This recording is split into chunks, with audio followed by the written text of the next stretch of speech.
to violate the money laws and deplete unregulated, unmonitored, and unsupervised.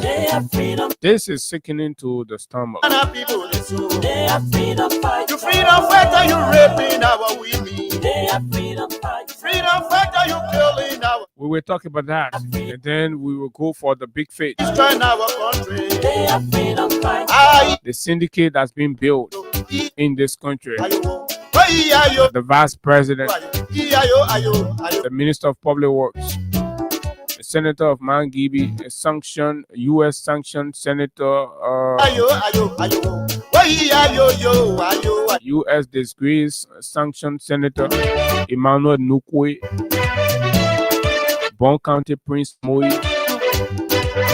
We'll keep embarrassing these people every day. Keep embarrassing them every day until we make sure that everybody know in this country that they are terribly plotting against the collective interests of all Liberians. These are the individuals. And of course, the head of the PPCC. But folks, the shape and size of the conversation for you this morning, plus other issues making news over the weekend. The United Nations General Assembly. Yes, our president was there. He's continued to be there.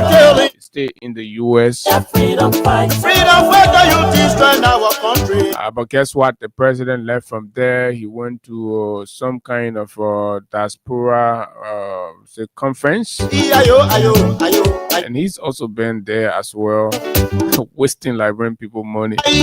Chichi not gonna come from any of these useless travels. President proved at the UNGA completely disconnected from trending global issues when the war was focused on the catastrophe in Gaza and across to other parts of the world where there are killings and terror. When the war was also focused, particularly Africa, and most African leaders were focused on the HO discriminatory stance of the United Nations and pushing for Africa's inclusion and rightful position on the Security Council. Our president was just joking around, explaining parlor stories, providing false data, and all that. So the problem with Liberia has again been proven that it is the lawyering profession. Lawyers, the Chief Justice of the Republic of Liberia, justifies nepotism. It just beat over nepotism. So today, anybody can do whatever that's qualified as nepotism. Go ahead. The Chief Justice say, when the other person husband working, the other person son working. So he too is somewhere. My name is Abu Sharif, and of course, for the long intro. Hey guys, not here this morning running some personal errands, but of course, this is how we're going to drive you straight up to 10 o'clock. And the cash giveaway is also active on *255*1#. I'm sure this coming Saturday also will be the grand draw for the back to school bonanza. So you want to keep playing because we still have a couple of days to go for the month of September. Too many things. So *255*1#, *255*1# is the code. Technicians are still working behind the scene to see how we can be good on the Facebook Live. Too many of you are there in the diaspora, but you can make use of the YouTube platform, right? The YouTube platform is active. So it's *255*1# to play, and then of course you'll be one of our lucky winner here this morning on the show. So that is that. Let's take a break with Crime Stopper Liberia. When we come back, then we go in for real business at 8 o'clock. We start the conversation, but just before all of that, ensure that you're playing the cash giveaway on *255*1#. The more you play, the better chances are to win this morning. The first is 5,000, and then we keep climbing up to 25,000. I don't know. People basically, you take this thing for a joke, but it is here. once we get the players, we get the winners, we'll definitely pay out the cash up to $25,000 challenge. And that threshold is also there. So once we meet that threshold, we definitely pay. So it's a threshold thing. So once we are playing, we are meeting the threshold, and then of course we are good, right? Okay, so let me see something here. We're experiencing some kind of real problem here this morning. I don't know what is going on. I don't know. Are we live now? Right, so okay. *255 *1# is the code. This break, and we will be right back.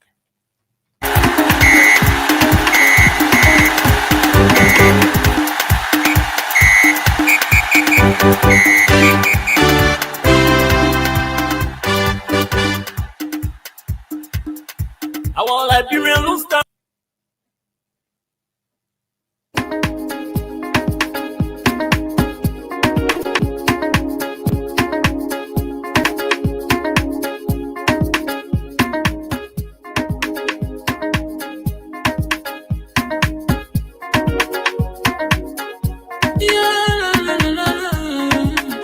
It's about musical.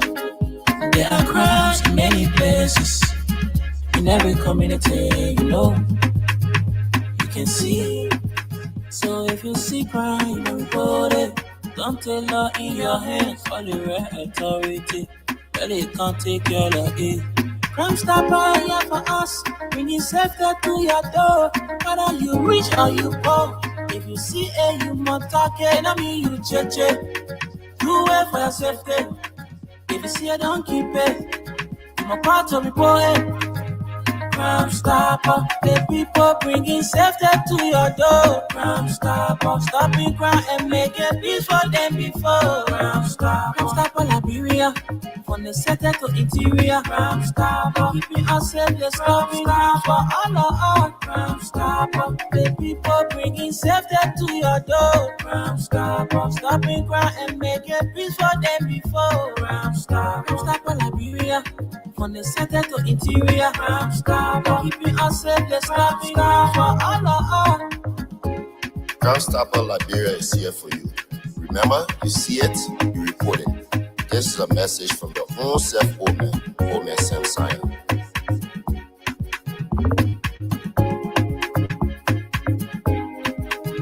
Crime stopper, the people bringing safety to your door. Crime stopper, stopping crime and making peace for them before. Crime stopper, Liberia, from the center to interior. Crime stopper, keeping us safe, the stopping crime for all of us. Crime stopper, the people bringing safety to your door. Crime stopper, stopping crime and making peace for them before. Crime stopper, Liberia, from the center to interior. Crime stopper, keeping us safe, the stopping crime for all of us. Okay, Crime Stopper. It's about musical. There are crimes in many places. In every community, you know, you can see. So if you see crime, report it. Don't take law in your hands, all the right authority. Really can't take your law in. Crime stopper here for us, bringing safety to your door. Professionals to fix your car, or do you need an original spare parts for your vehicle? Well, worry no more. Macabre Garage and Spare Parts on the bypass opposite Orange Head Office is that place. At Macabre, we provide the following services: mechanical, technical work, computer diagnosis and scanning, key duplication and programming, air conditioning, alarm system, and body wagon spray. We also sell genuine and generic spare parts for Range Rover, Mercedes-Benz, Suzuki, Chevrolet Tahoe, Nissan and Mazda, and most American cars. The good news is that Macabre has garage in the Bronx, New York, the USA, where we have a huge stockpile of full synthetic mobile oil that is very good for your vehicles. Some of these oils, when used, can service your vehicle by itself for up to 4 to 6 months. We have gas treatment and fuel injector cleaner, original from the USA. We can get you any spare part for your car in Liberia from America in 4 working days, even if we are not the one working on your car. We also order spare parts for other garages in Liberia. We have a tow truck service. Get in touch with us. Just call 0778 324 567, 0778 320 366, or 0778 324 566. Macabre Garage and Spare Parts, Liberia's #1.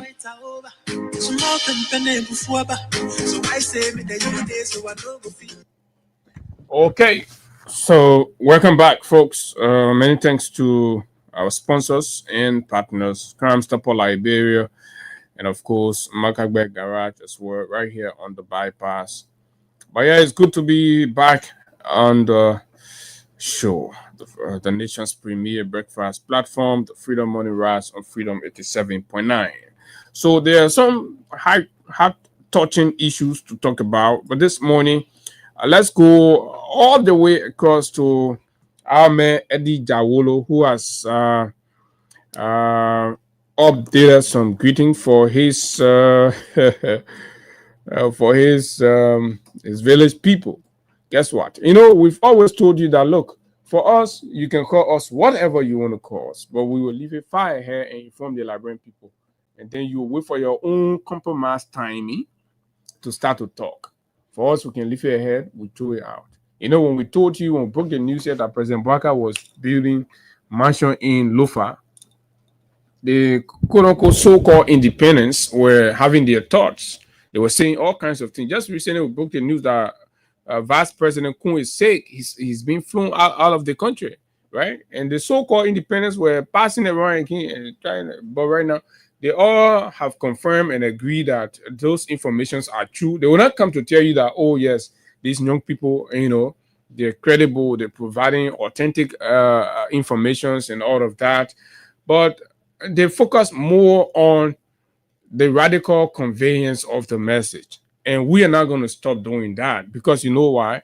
The elements that we are dealing with in power are very rude and, of course, arrogant. So that is the best way to deal with them. So it's about the substance of the conversation. So forget about how the man sent out his message and all of that. Once they remain within the borders and the periphery of ethical and professional realm. So what more? You know. So this is it. Jawolo Eddie says, "Good morning, my village people. A presidential villa with an estimated value exceeding 10 million." Listen, when we said it, they say, "Oh, that plane not only at 10 million, man." I got one of my brother. I don't know what I should call his name. Kim, and you know, fanatical. I didn't even waste my time on it. I said, "Look, you gotta go find a place to sit down. You think I really care about people feeling and sentiment in the work I do? You're absolutely clueless of the nature of my job, and you want to detect, and you know how I do it, how I report, and all of that. That is absolutely, and you know, stupid to say the least. $10 million or more when we are talking to people." So Eddie accepts and Eddie agrees. And Eddie is quoting the very same 10 million. And Eddie is even saying above 10 million. Right, folks? What kind who is believed to be, right? I mean, a man that has got nothing to do with money, luxury, and all of that, right? Spending is wasting. Let me put it that way: wasting over $10 million, right? Has been constructed in Foya District, Lofa County, the birthplace of President Joseph Newman Bouaka Sr. And by the way, it is not a presidential villa as many would think it. That is a clever attempt by the government. And Eddie, if the government wants to insist, let them provide the documentation. I've said it before and I'm saying it again. I challenge the Joseph Boakai government to provide the documentation that establishes that the property or the mansion being built in Foya, it is a national or a Liberian government undertaking. Meaning, whoever president is will inherit that property, right? And if such a conversation is being held, it will not be in the form of manner. Or 10 million will just be sent to one county and then go be presidential villa. When a lot of the presidential palace or villas across the country are in ruins. There's been no renovation, no money allotted to renovate those ones, but somebody is telling me that a presidential villa is being built. So is this format going to be spread across to all of the counties? Is that what you're saying? So that whole presidential villa thing is a cover up. This is Boakai's own retirement mansion. This is Boakai's own retirement mansion. $10 million. I listened to a narrative from a son of Lofa who says that, look, there are conversations in the county where, in fact, the folks are considering dividing Lofa County. You see the elements that are considering dividing Lofa County, and it's coming mainly from not trying to be tribalistic, but it's coming mainly from the Kisi angle there, the Foya side, right? So what they're going to do, they will divide the county according to that narrative. And then Foya will be the capital city of that new county that they will establish. And that is the reason, in preparation of that, Boakai is building that mansion there and all of that. So there are a lot of narrative around the issues. But we'll be here, we'll see. The construction firm is MUSNS, M-U-S-N-S Groups Incorporated, led by Joe Morba, a close associate of the president, with Edward Yamba serving as chief engineer. Construction started on September 10, 2024. The precise source of the financing remains unknown, and the role of the PPCC is similarly uncertain. Now, state security guards the location of the presidential villa construction, a factory that will create jobs and economic benefits for the residents of Lofa County could be built for $10 million. What rationale exists for spending over $10 million to a presidential villa when residents of that district are deprived of fundamental public services and economic prospects? That is a question. And I keep arguing that, look, Eddie, you have to correct your facts. It is not a presidential villa. You need to ask for some basic, some basic documentation that will confirm. Because, Eddie, in spite of our disagreement, but you're a credible man. You're running a credible institution. You're running a reputable institution, so to speak. The credibility will be determined by what you do and the way you do them.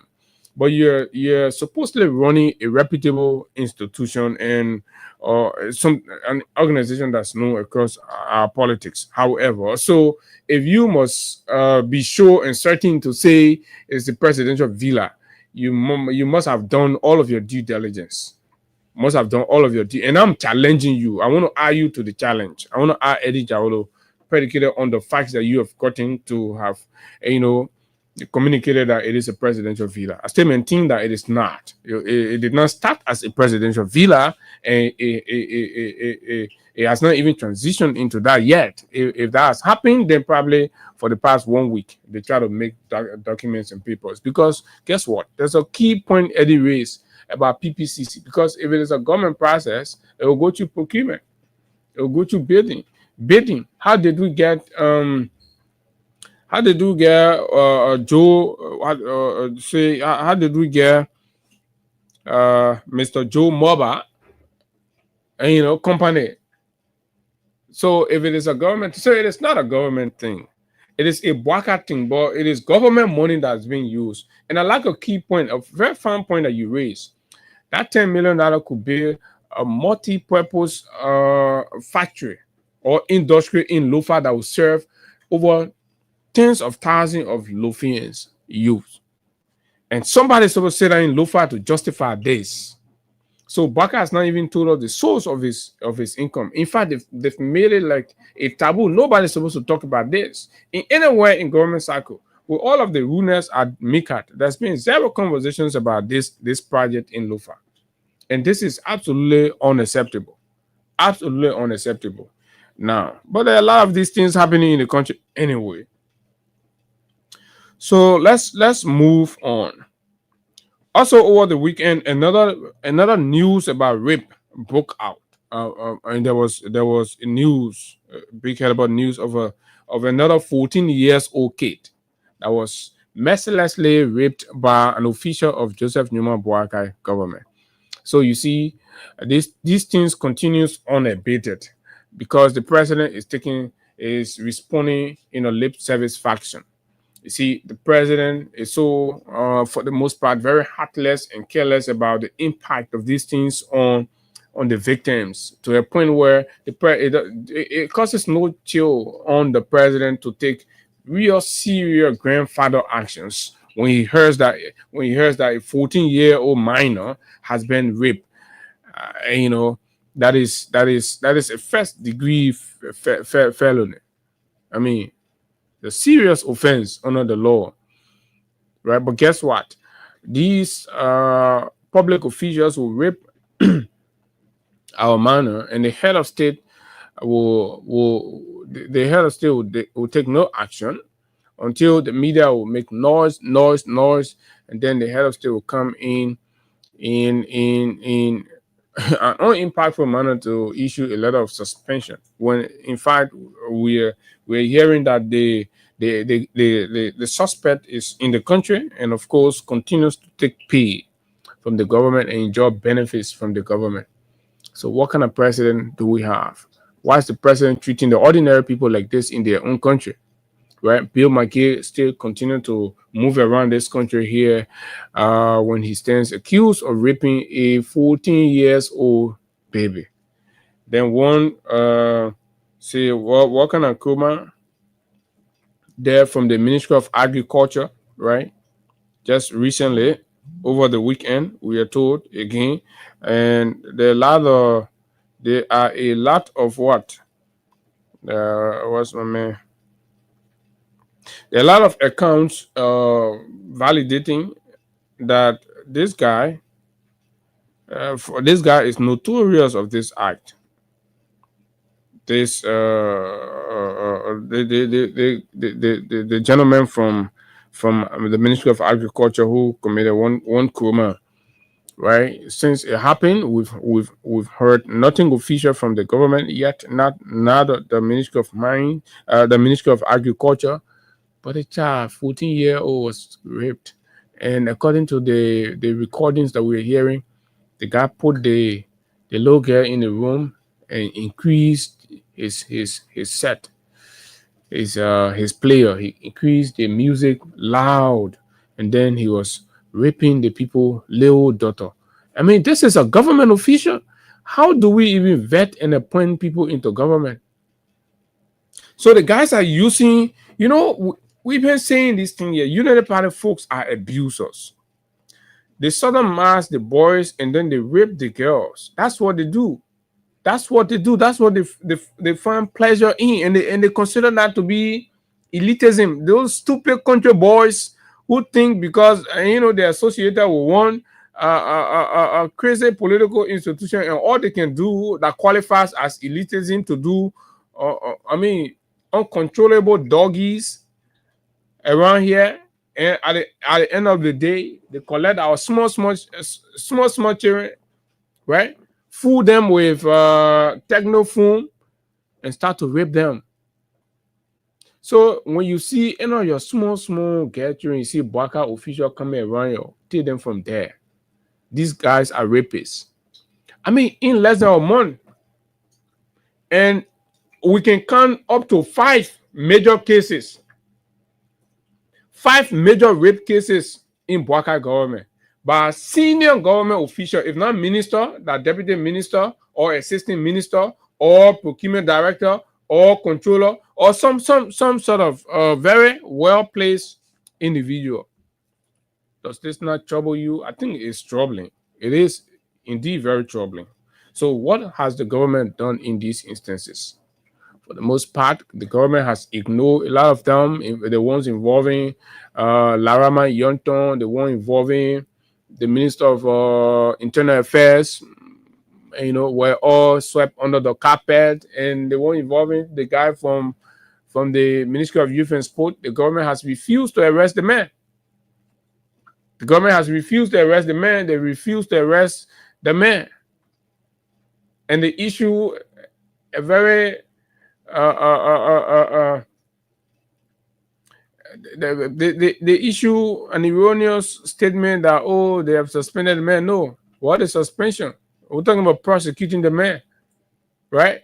And to prosecute the man, of course, he had to be suspended to be able to undergo the prosecution or the investigation process. But the government has deliberately refused, and they have publicly said that they are not going to arrest the man until they get the CCTV camera report, and then they get a geospatial report. Then from there, they go and get a DNA report. Do you have a DNA machine? Do you have the capacity? How can the police say something that they have no capacity to do? What does that indicate? It indicates reluctance on the part of the police to do what the law requires of them. So this is troubling. This is terrible in a country where you expect that justice will be for all. But again, these are not limited cases where this government has stooped so very low to flatten our laws, disregarding what is required in particular instances where justice has to be served, right? There are plethora of evidence and records or cases to indicate clearly that this is a ruthless government. This government that's bastardizing our laws, that cares less, and all the thing they can do is to just do lots of what? Lots of propaganda and hire mercenaries out there to defame and undermine and insult the reputation of individuals like us who've stooped to be critical and, of course, independent in critiquing and calling the governments out. And this is the game plan, and that's what they're doing regularly. But the good thing about it, every time they do it, they get exposed. Every time they do it, they get exposed, and this is where we are. We leave from there again. We go. We say the country must be. All right, we envision a country of equity and, of course, meritocracy. What that means is that in Liberia, we have a democracy that recognizes competence, professionalism, and qualification for employment and, of course, hiring, wherever, at any level, promotion and all of that. Right? Unfortunately, the United Party, since its inception for this useless Boakai regime, has flouted and, of course, has misapplied that very sacred principle of merit-based hiring and all that. What have we seen? The nation has been reduced into partisanship, partisan reasoning, partisan justifications, and all of that. And people are losing their job. People are being dismissed simply because of partisan affiliation, which is flagrantly in contravention of the laws of the country. And somebody say the country is running normal. Is this what you call normal? And somebody say you settle for mediocrity and keep clapping your hand. How many instances of bad governance and misrepresentation and all that? How many instances have I listed so far? I think about 3 or 4 I've covered. And there's so many that we could talk about, right? Now, there are laws on nepotism. From Ellen time up to Weir time, up to where we are. Yeah, Weir time, we didn't hear much because Weir was clear on it, right? But up to where we are, the nation has been keen because some of the reason why we are told the country went into war was because of the wanton nepotistic practices and the unfair distribution of the nation's resources, and consideration being squarely based on family ties and social network or acceptance.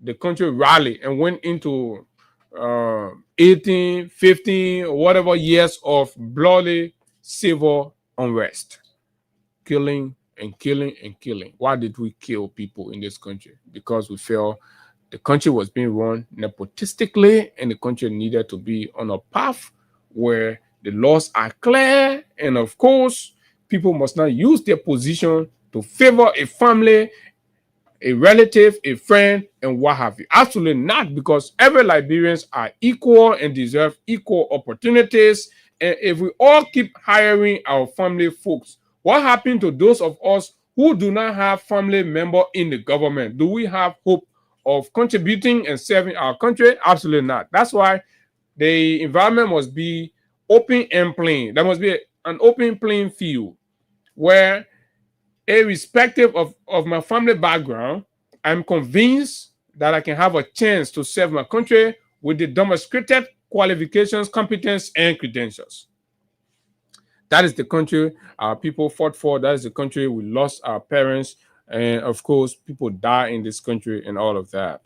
But today, since Baka became president, the opposite is the case. All of those things are happening again. You have to be a unity party person.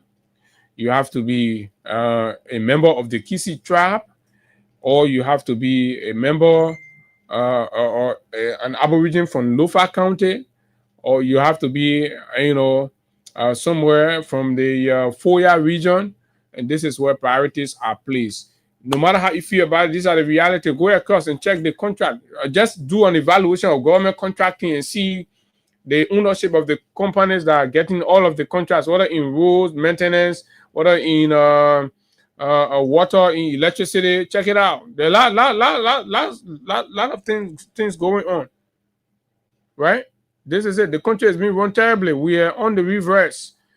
Anything could sparkle. Anything, absolutely not. And people keep diverting these leadership failures and missteps, right? Diverting it and justifying it by unnecessary attack on Mr. Weah and his family. Unnecessary attack on Mr. Weah and family. So keeping the country busy, keeping the people attention on Mr. Weah and family when you're stealing and of course flattening all of the laws in the country. Liberians, where are your priorities? You all out there, you're hungry. You're hungry. You're begging for school fees to send your kids to school, but you're wasting your time on George Weah and his family, right? When the people you've given power to, they're failing the state. They are failing the state. Who justify nepotism? The Chief Justice appointed by Joseph Newman Boyka, right? The first time in the history for the court to defy clear evidence. Say, oh, y'all go to the hospital, y'all go do test, and the test result will tell us, will give us an idea on whether this thing you're saying happen or it not happen. The test result come, the test result say, the hospital say, yeah, the thing happen, oh, they just say no, it not happen. That in Labro, on no Baka is happening. Can you imagine? Just think about that. The same code that say, oh, y'all go to the hospital, that the hospital will tell, oh, we won't get the capacity to determine. So y'all go to the hospital. Went to the hospital say, by all standard, by all measure, all protocol, all of the evaluation, yes, they think it happen. Yeah, the result, yeah. Then the same code come out and say, no, it not happen. So what capacity do you have? I mean, your denial of the motion to suppress clearly states that you disagree with the medical facilities on report, right? So let me read what the Chief Justice said. You know, today is Monday, so got to cover a lot of things. So many the real conversations will be on the Ministry of Mines and Energy. Now, Chief Justice defends son's appointment amid outcry over unqualified magistrates. I'm reading from Insights Liberia, right? Liberia's Chief Justice Yemi Kwekwe-Gbese Sr., following the appointment of his son and several other individuals without formal legal education to key judicial positions, the move has triggered backlash from within the judiciary. When he did that, the entire judiciary, became noisy.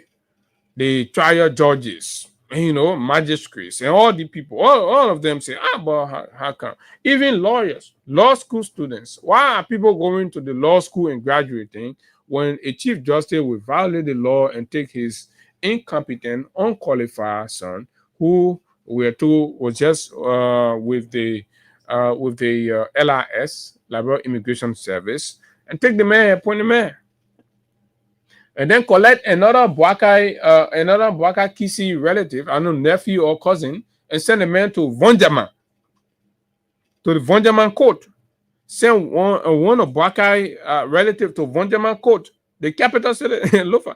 You can imagine how the concessions and companies will be violating people's rights down there and just be bribing the system, because it is never seen from a prism of strengthening justice, but rather it is seen from a prison of empowering cronies, empowering relatives and family members. And this is absolutely ludicrous, to say the least. Speaking at a one-day meeting with lawyers along with the Lufa Bar held in Lufa County, he said the appointments made by President Joseph Boakai upon the recommendation of the Chief Justice, the National Association of Trial Judges of Liberia, wrote him for his intervention. Speaking in response to the criticism, Chief Justice Gbese confirmed that he recommended several individuals, including his son, Wellington Wa Gbese, for appointment as associate magistrates. He acknowledged that some of those appointed are not graduates of the Louis Arthur Graham School of Law or the James AAPS Judicial Institute, which are traditionally considered prerequisites for judicial office. This is the Chief Justice, knowingly, willfully, right, flouting the laws, the prerequisites for holding a judicial office. You must enter the Louis Arthur Graham School of Law or the James AAPS Judicial Institute. The Chief Justice close his eye to this. And now the old people that are experienced people, right? Then he sent these unqualified high school dropout and first degree in different fields. He sent their name to the 42-year-old experienced old man who said he knew everything about government, all the problem of Liberia. He has been around for long and he can fix it. The man take his own mistake and send it to that other old man too. He sat down there, right? That man who lied his way to power. He sat down there and sanctioned these appointments. So it brings to question the presidency. I mean, honestly, because the president must be acting in confine with the law.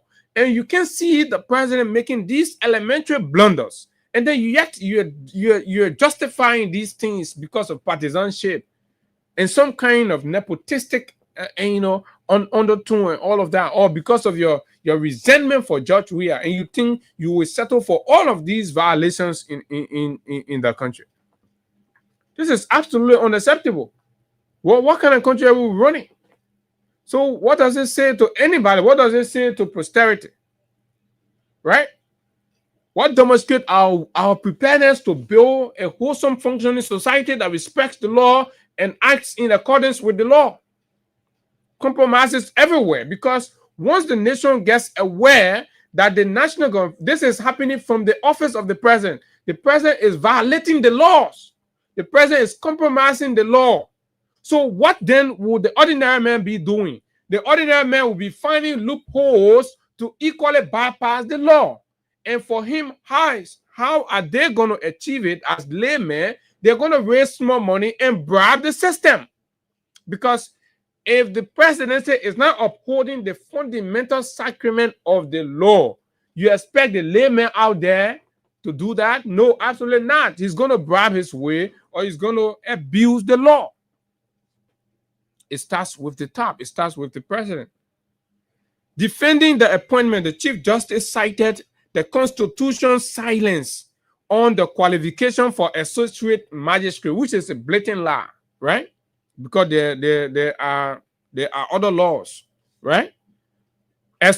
associate magistrates, arguing that while stipendiary magistrates must be law school students, the law is silent to associate magistrates.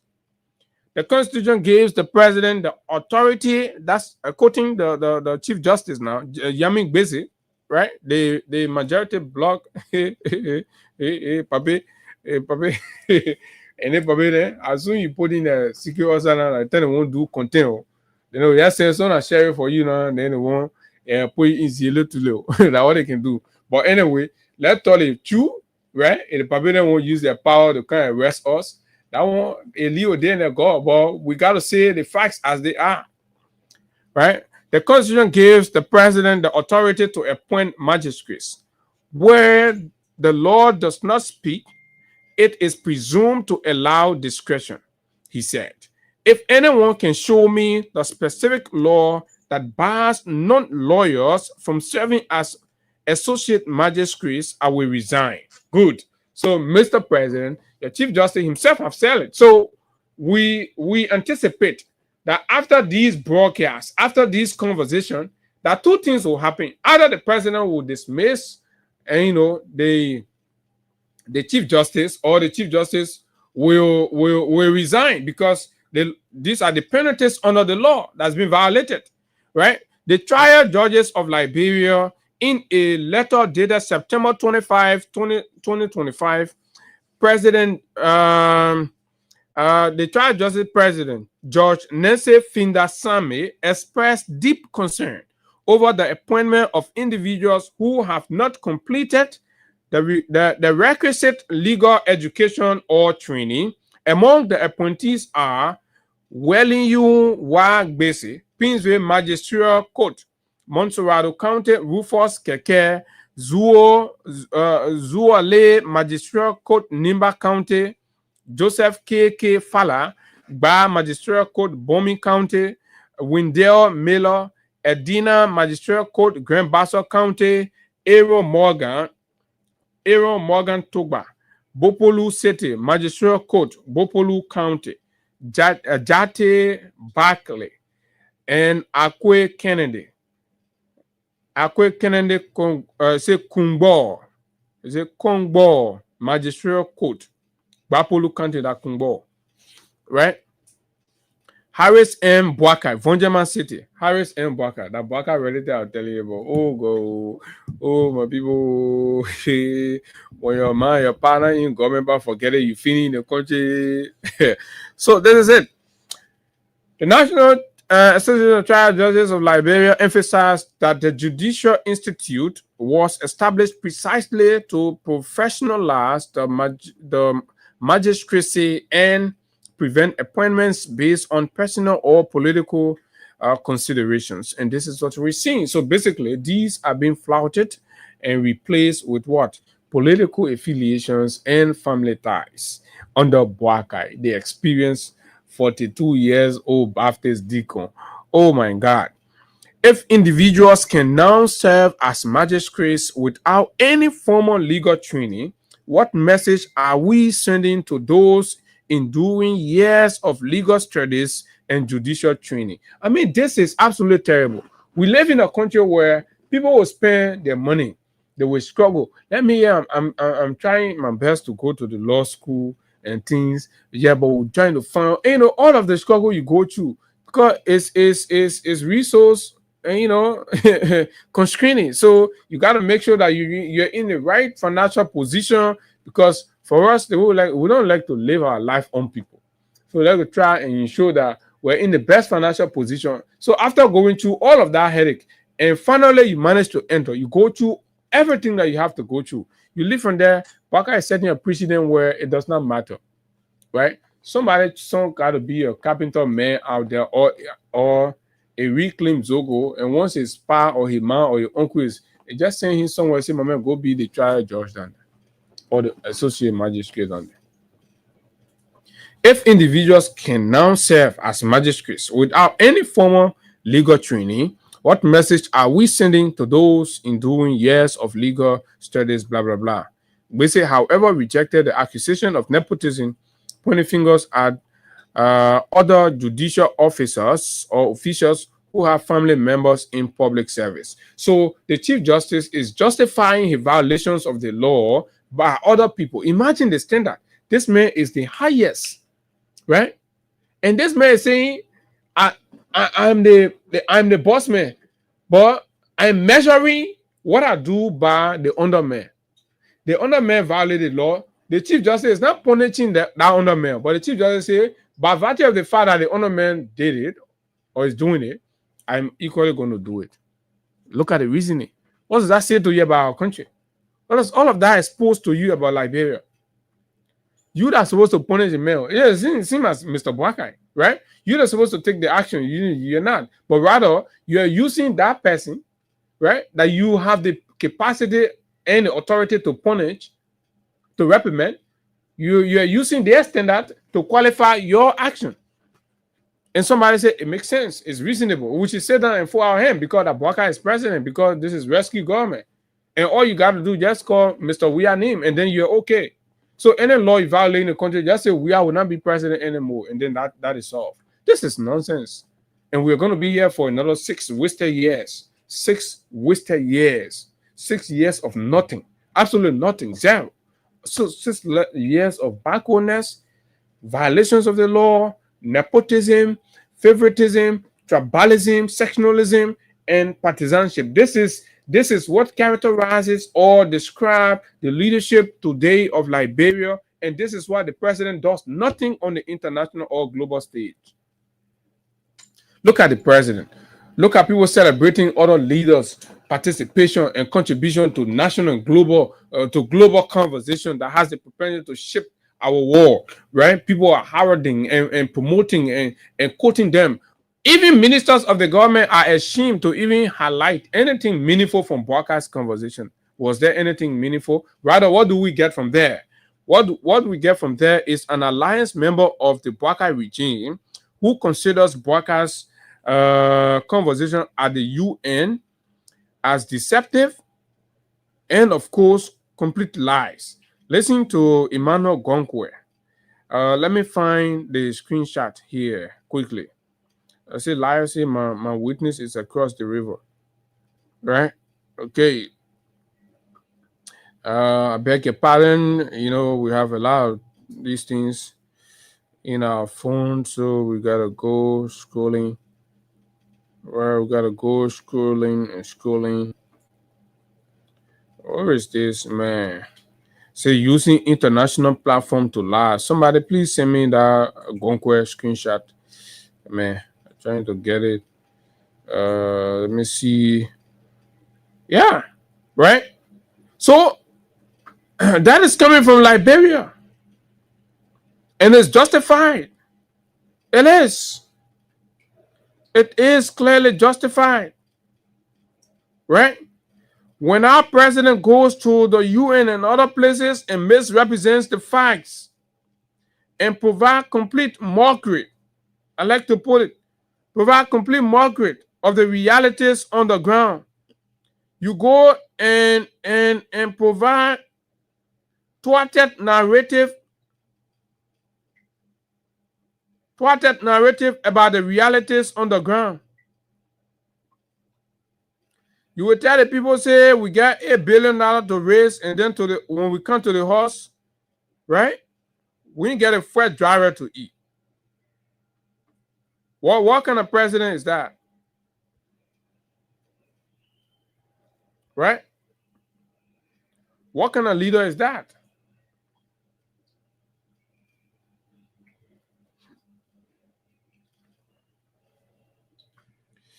Okay.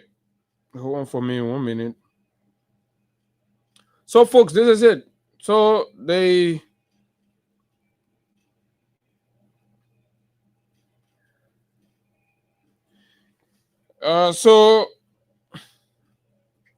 so the Chief Justice says that whatever you may consider as nepotism is no longer nepotism because other people are doing it.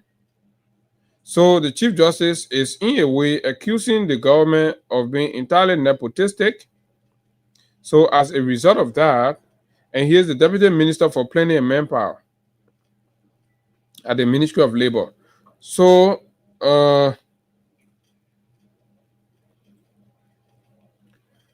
as a result of that, basically, the Chief Justice justifies why he had to appoint his son and other people who have zero legal knowledge, into positions where that they are not qualified for. But he equally, the Chief Justice equally raised issues about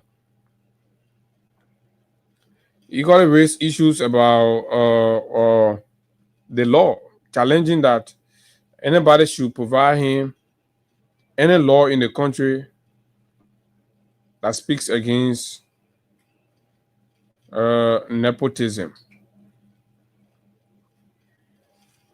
There is the code of conduct.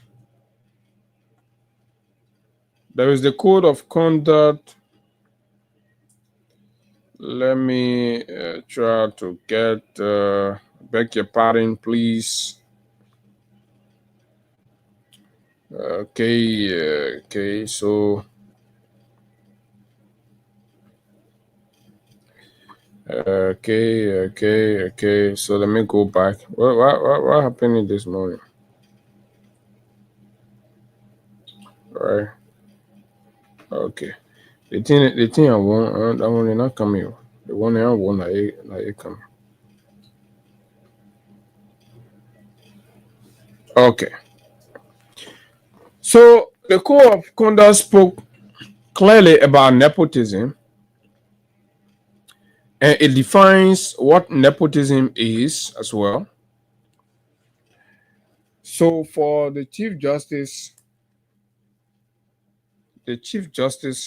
of the Republic of Liberia to come on here today and start to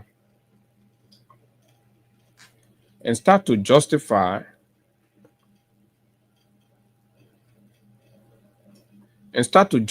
what has happened, it is terribly scary.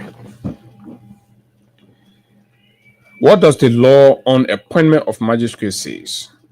The law governing this appointment is the new Judicial Law of Liberia, Title 7, River Section 5, which expressly vests the appointment of magistrate in the President of the Republic of Liberia. Under this provision, the President appoints stipendiary magistrates and associate magistrates for the magisterial court. The law further provides a full-year tenure, subject to reappointment and removal under specific safeguards. Right? That's that. The Code of Conduct. Let's come to the Code of Conduct. The Code of Conduct and nepotism is important. The Liberian Code of Conduct 2014 prohibits public officials from using their office or offices to secure undue safeguard. Right? To secure undue advantage for relatives. Undue advantage. For example, if the law requires that you must attend probably the Louis Adogren School of Law, or you must be somebody with a legal training, so the undue advantage will be a relative who does not have that advantage. I will leverage my authority and the privilege of my office to what? To reward that person such a position when in fact that the person has, disabilities, in keeping with the requirements for occupying said office. That's what the Code of Conduct is clear about. This safeguard is important to preserve the integrity of public service. The integrity of public service. So if you act outside of this, that means you have abused the integrity of public service. You have undermined the integrity of public service. And this is what the President and the Chief Justice are guilty of. Right? However, the key element of nepotism is influence over a decision where one has appointing, recommending, or approving authority. And in this instant case, the Chief Justice has authority over recommendation, and the President has authority over appointment. So the both of them, there's no way we can centralize this thing, right? In the present case, such authority rests not with the Chief Justice. No, in this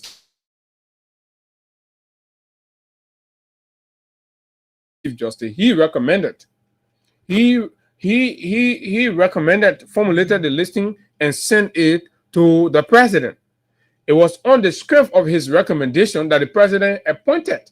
So one will even want to exonerate, but it will also be demeaning to want to say, want to say, oh, you can't hold the president responsible because the man saying it. So that would be demeaning to the office of the president, right? In as much to say that the president, just rested squarely, right? But again, you can also argue that on the strength of Chief Justice, His Honor Yamin Gbese, on the strength of his recommendation, the president opted to make the appointments. So who violated the law, right? And for me, I believe the both of them, right? But in this case, the Chief Justice takes the big case because he misled the president. He misled the president, contrary to what the law requires. Contrary to what the law requires. So this is the country we have, folks. This is the country we have. We have a country where the people, the highest, the people you expect at the highest level are the ones failing the country, disappointing Liberia. So do we really have justice here? Do we really have rule of law in this country anymore? If small laws, people because of family, right? The code of conduct say, don't appoint family relative. You say, oh, that's my son. You appoint the man. But years, you were in the vanguard campaigning and advocating against nepotism. But today, you justify nepotism. Today, you say nepotism is correct because, you know what? Right? You say nepotism is correct because that your son and other people get their own family in government. I thought we're supposed to be acting to get rid of these people who are abusing public office and having their relatives and family members in government. I thought they are the ones that we are supposed to be correcting, right? The code of conduct is a law that qualifies the conduct of public officials. What you're supposed to do, what you're not supposed to do is the code of conduct. It is a law. And it prohibits nepotism. So how then can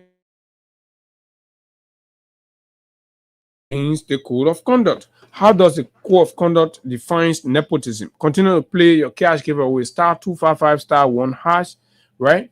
Nepotism under our laws is when a public official appoints, employs, promotes, or recommends for advancement.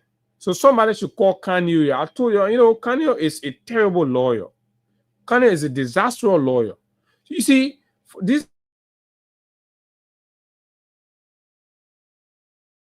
of your belly, right? You will ignore the law and then you misinterpret the law and mislead the public, right? Only because of your own selfish benefit. Look at the gibberish that Kanye wrote this morning. I don't know this morning, but I stumbled across it this morning. Kanye Bala, right? Go and read that trash. And that man is supposed to be a lawyer, right? And he is a lawyer and he knows it, but he's ignoring it because we are creating an environment where you just have to bootleg to survive. And this is terrible. And that's how somebody look at me and say, "Mama, there is some kind of program or." So I decided to reach out. But the reluctance in the people, I knew exactly they will not consider me. And you understand? So for us, we are our corner. That only God considering us. So we don't care because your standard is compromised. Your standard is compromised. For as long as you think, in as much as we are not bootlicking and of course closing and playing a blind eye to the reality simply because Baka is president and you think you cannot consider us for anything in this country, that's fine. It's okay. How long is it going to be for? It's okay. We can bear it. We'll go through it. Right? For as long as we continue to have impact and we're conscientizing people, that's good. That's our reward. Don't call us for anything. Don't consider us for anything. Don't put our name on anything. Don't give us any opportunity. It's okay. Just let up this space to talk on behalf of the Liberian people. That is what nepotism. So if nepotism defines as this, and the Chief Justice admit that he recommended people who did not qualify under the law, how then do you come back as a lawyer and say the Chief Justice can be exonerated from the crime committed if you're not looking for attention and favor? Family member. What does the law define family member as? The code of conduct. Family member means the spouse, biological or adopted children, parents, siblings, and members of the household,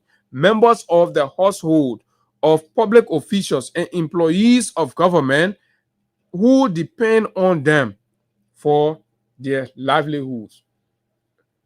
Family under the code of conduct defined as people, even people who depend on you for livelihood. You're not supposed to favor them. That's the law. Were we the one that made the law? It's a very unique party that made the law. So why are they flouting the law? Relatives means with respect to a public official, any individual who is related to the public official as father, mother, son, daughter, brother, sister, husband, and wife. Right, basically son.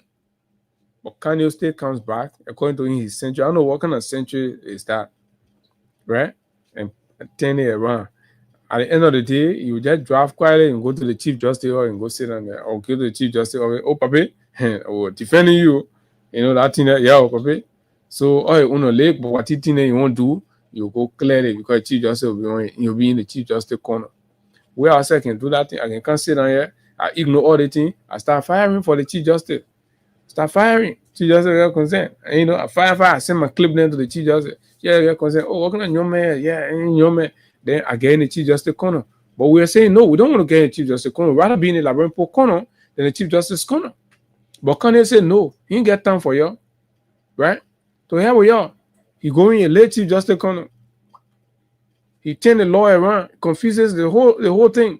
But some of you will be under there clapping for it. And this is the sickening part about Liberia, right? You will stand for the right thing and stand with the people will despise you, they will call you name. Right? They will plot against you. They will justify they will justify the fact that you're being orchestrated, ostracized. They will justify that. They will even push the government to ostracize you further. But they will go, the people who are acting against them, they will go and start calling them hero. This is it. So what are the sanctions for nepotism? 9.8. Getting some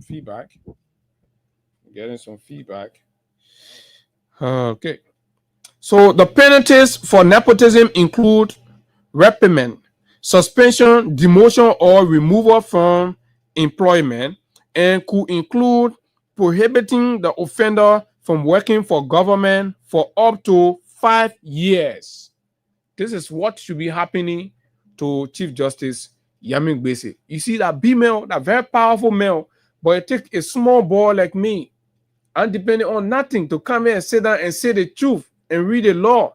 That man can get vexed. That big powerful man can send people here, they will arrest me, they will put me in South Beach forever. I get no power to fight. The only power I got is the truth. It's to just say the truth. And that's all. I finished. I'm going to be vulnerable out there. We're talking about Chief Justice. So if as unprotected as we are committed to saying the truth for the betterment of Liberia, how much will it require those of you who are even benefiting from the country to just serve Liberia's best interest and the collective interest of all of us? So if the president does not remove the Chief Justice and ban him from working in government for 5 years, the Chief Justice should honorably resign by being found guilty of breaking the code of conduct. He himself said it.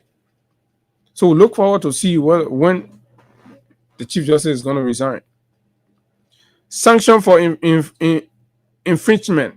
Sanction for any breach of this code of conduct shall be those prescribed by the standing order of the civil service or any other laws governing the public service, notwithstanding, as in the judicial case, right? To go there, you say you must go to either Lutz, other ground, or the James AAPS.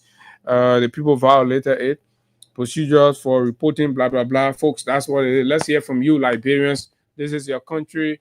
When the laws are being secondary under Boakai, and of course, nepotism, tribalism, sectionalism, and partisanship are key, justified by the highest offices in the land. Where can we find hope?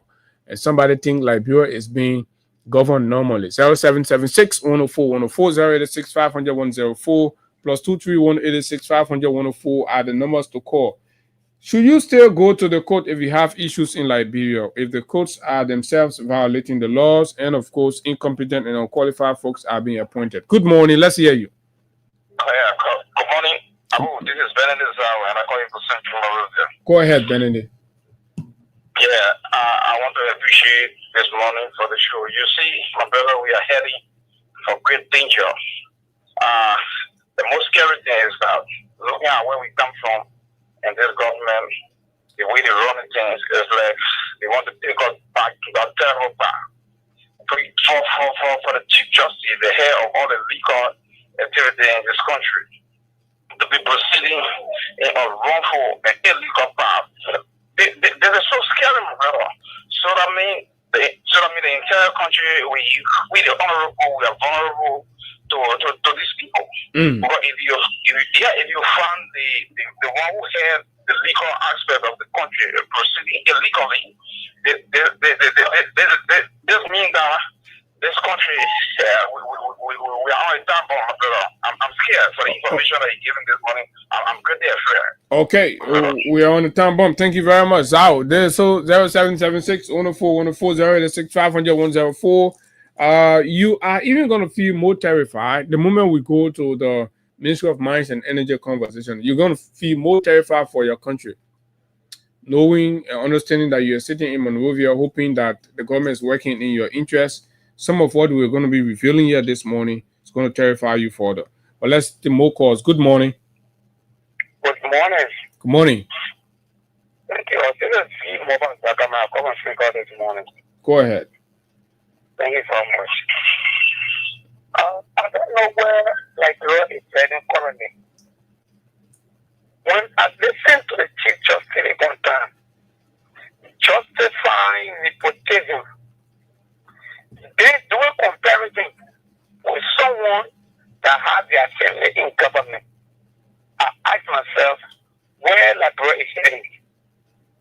Where Liberia is heading, my brother? For the Chief Justice of the Republic of Liberia to be justifying nepotism. I just imagine how 2029 will really be. Yes, that's my fear, that's my worry, that's my major worry. How 2029 will be. We gotta keep praying for the best, but they I mean, everything looks scary. Good morning. Good morning. Good morning.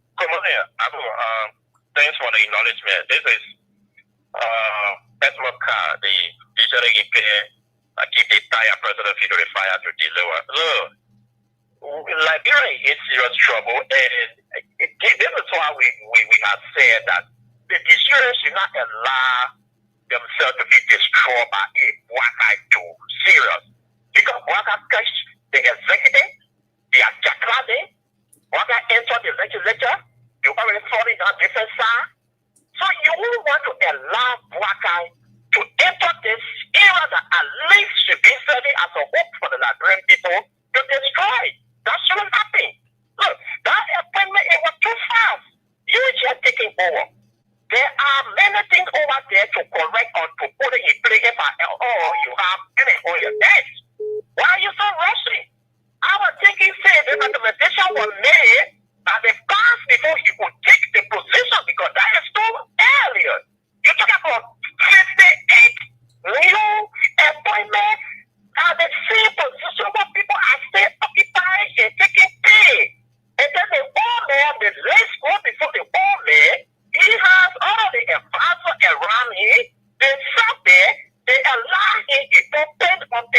They sell it out. You tell them what is not prepared, he's not in charge, he's question and act. The people say they don't want to respect the president. No, the president is a title. What we are defending here is the presidency. Okay, thank you very much. We're defending the presidency, the integrity of our presidency. But let's listen to the Chief Justice. Your capacity as a president, that the president has appointed normal lawyer as secondary magistrate and associate magistrate, and that was wrong, and that he wanted to intervene, advise the president. Next on Facebook, I saw the press release issue. But I say I appointed his son, who is not a lawyer, as a secondary magistrate. And the judge, so I got friends who what they were, everybody, what. I said, well, thank God. I'm going to where honor is. First and foremost, the law, the constitution of the country gave power to the president to appoint all presidential appointees. Mm-hmm. Yeah, let's see. They advise on anybody. But when it comes to the judiciary, you appoint the chief justice, associate justice, judges, magistrates, and associate magistrates. But when it comes to magistrates, the law says the secondary magistrate shall be a graduate of law school. So if the president appoints anybody who is not a graduate of law school, I, as a chief justice, will respectfully go to the limits of president. They want you error. They just require law school graduate. But when it comes to associate magistrate, there is nothing in the law. The law is absolutely silent. And you must know as lawyer that what the law does not give, it holds. Meaning that the president of the library has authority to appoint anybody as an associate magistrate. And the lady said to me, I don't see one person that the president appointed as secondary magistrate who is not a lawyer. And the 4 or 5 persons who were appointed as associate magistrate who are not a lawyer, that's when they put it, my son needs a second. Okay. He says one thing and come back and say another thing. The crux of the matter here is there are several violations, Mr. Your Honor, Chief Justice. Nepotism. And to even say that the president can appoint anybody is leaving the field so vulnerable and open. And this is not how it works. There's a reason why the James AAPL was established.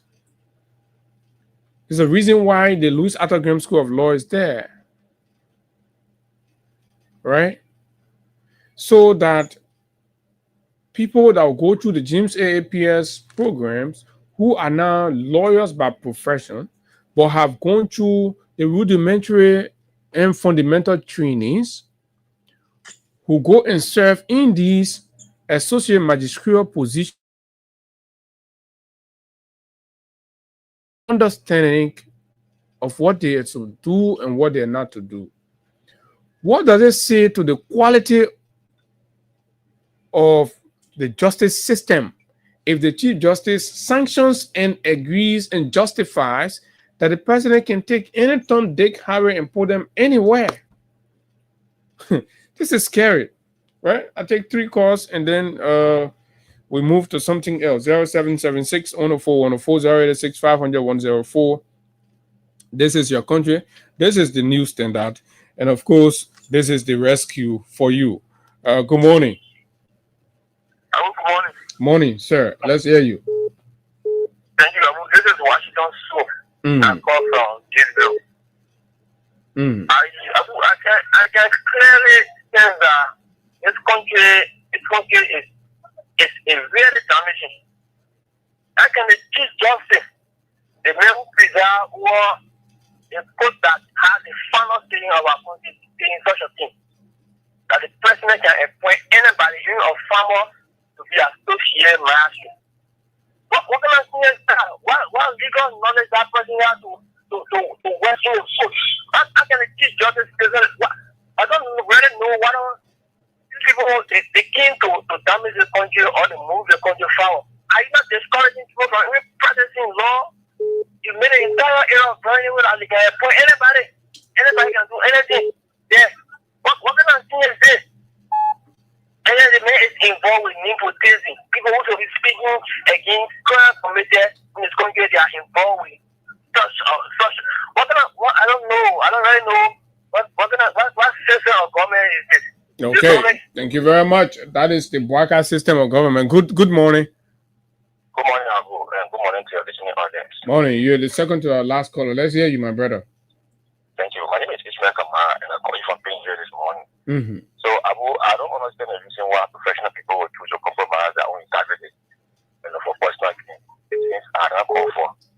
Even though so in essence, what they're saying, don't waste your time, go to school. Just make sure you're from a family, and then you have a connection. That's all you need. I mean, for God's sake, this is very much appalling. You're talking about the KCAPS school of law. I recall during the Omei time, the Omei were able to train many of our brothers and sisters here. One of my uncle even actually passed that particular rented file in Papudu, serving as magistrate. So, you cannot tell me for God's sake there's no standard in place. There is a standard in place. The name is not fool everybody here. I talked to someone just now, they were just telling me, oh, the man is a lawyer, he can't lie, he's saying the right thing. I told them, but then go back to your constitution. In the first place, he's being accused of nepotism. And that is correct. The law is there. He's telling us if there's any law. The law is there. But the thing is, Abu, it's good that you guys are flagging this issue so that people can understand what is happening under you in Mabaka. You know what the hair is writing? I don't know what you can get. Finally, I'll take this last call and good morning. Good morning, Abu, and coming to the listening audience. Good morning, Masisi. Thank you for the recommendation. To the public, this is Mark. No, my son Abu, I will push you ahead for disaster. I don't to start the man broadcast. Then the thing that they're saying, part of trash. Part of trash. I will say that 3 times, part of trash. The higher form of our land. I mean, they say to tear up. They get down, go set up. Do anything about law. We just send it anywhere. We got a president at point. So you got to justify it in our country as accepting the higher court of our land. I mean, we see. Look, our country is going to a disaster and we're feeding on the government. Everything has been broken down. Then the people see for the they brought for us in this country. We all will feed the face. See the same talking. I mean, we say, you and us. We believe in you when you justify that and so on, and then the law be the law so they can be back. But in the pocket and pressure you or your government. As for chief justice, you are going to tell the people that you can appoint anybody, you can understand, so not the water can go anywhere to go and send a la institution. My brother, my son, we are going for disaster. And the people are listening and saying, yes. And they put check to the people. They put us destroy our country on a podcast. And they see they're going forward. But let God be the glory. We are here watching, my son. Thank you. Okay, thank you very much. Okay, and so journalist Nyanti just posted that, and that does it for the call section on this segment. So that Daniel Sando, the Wood Deputy Minister at the Ministry of Information, said, wrote under, I was reading the Adi Jawado post on that Lofa mansion that Bwaka is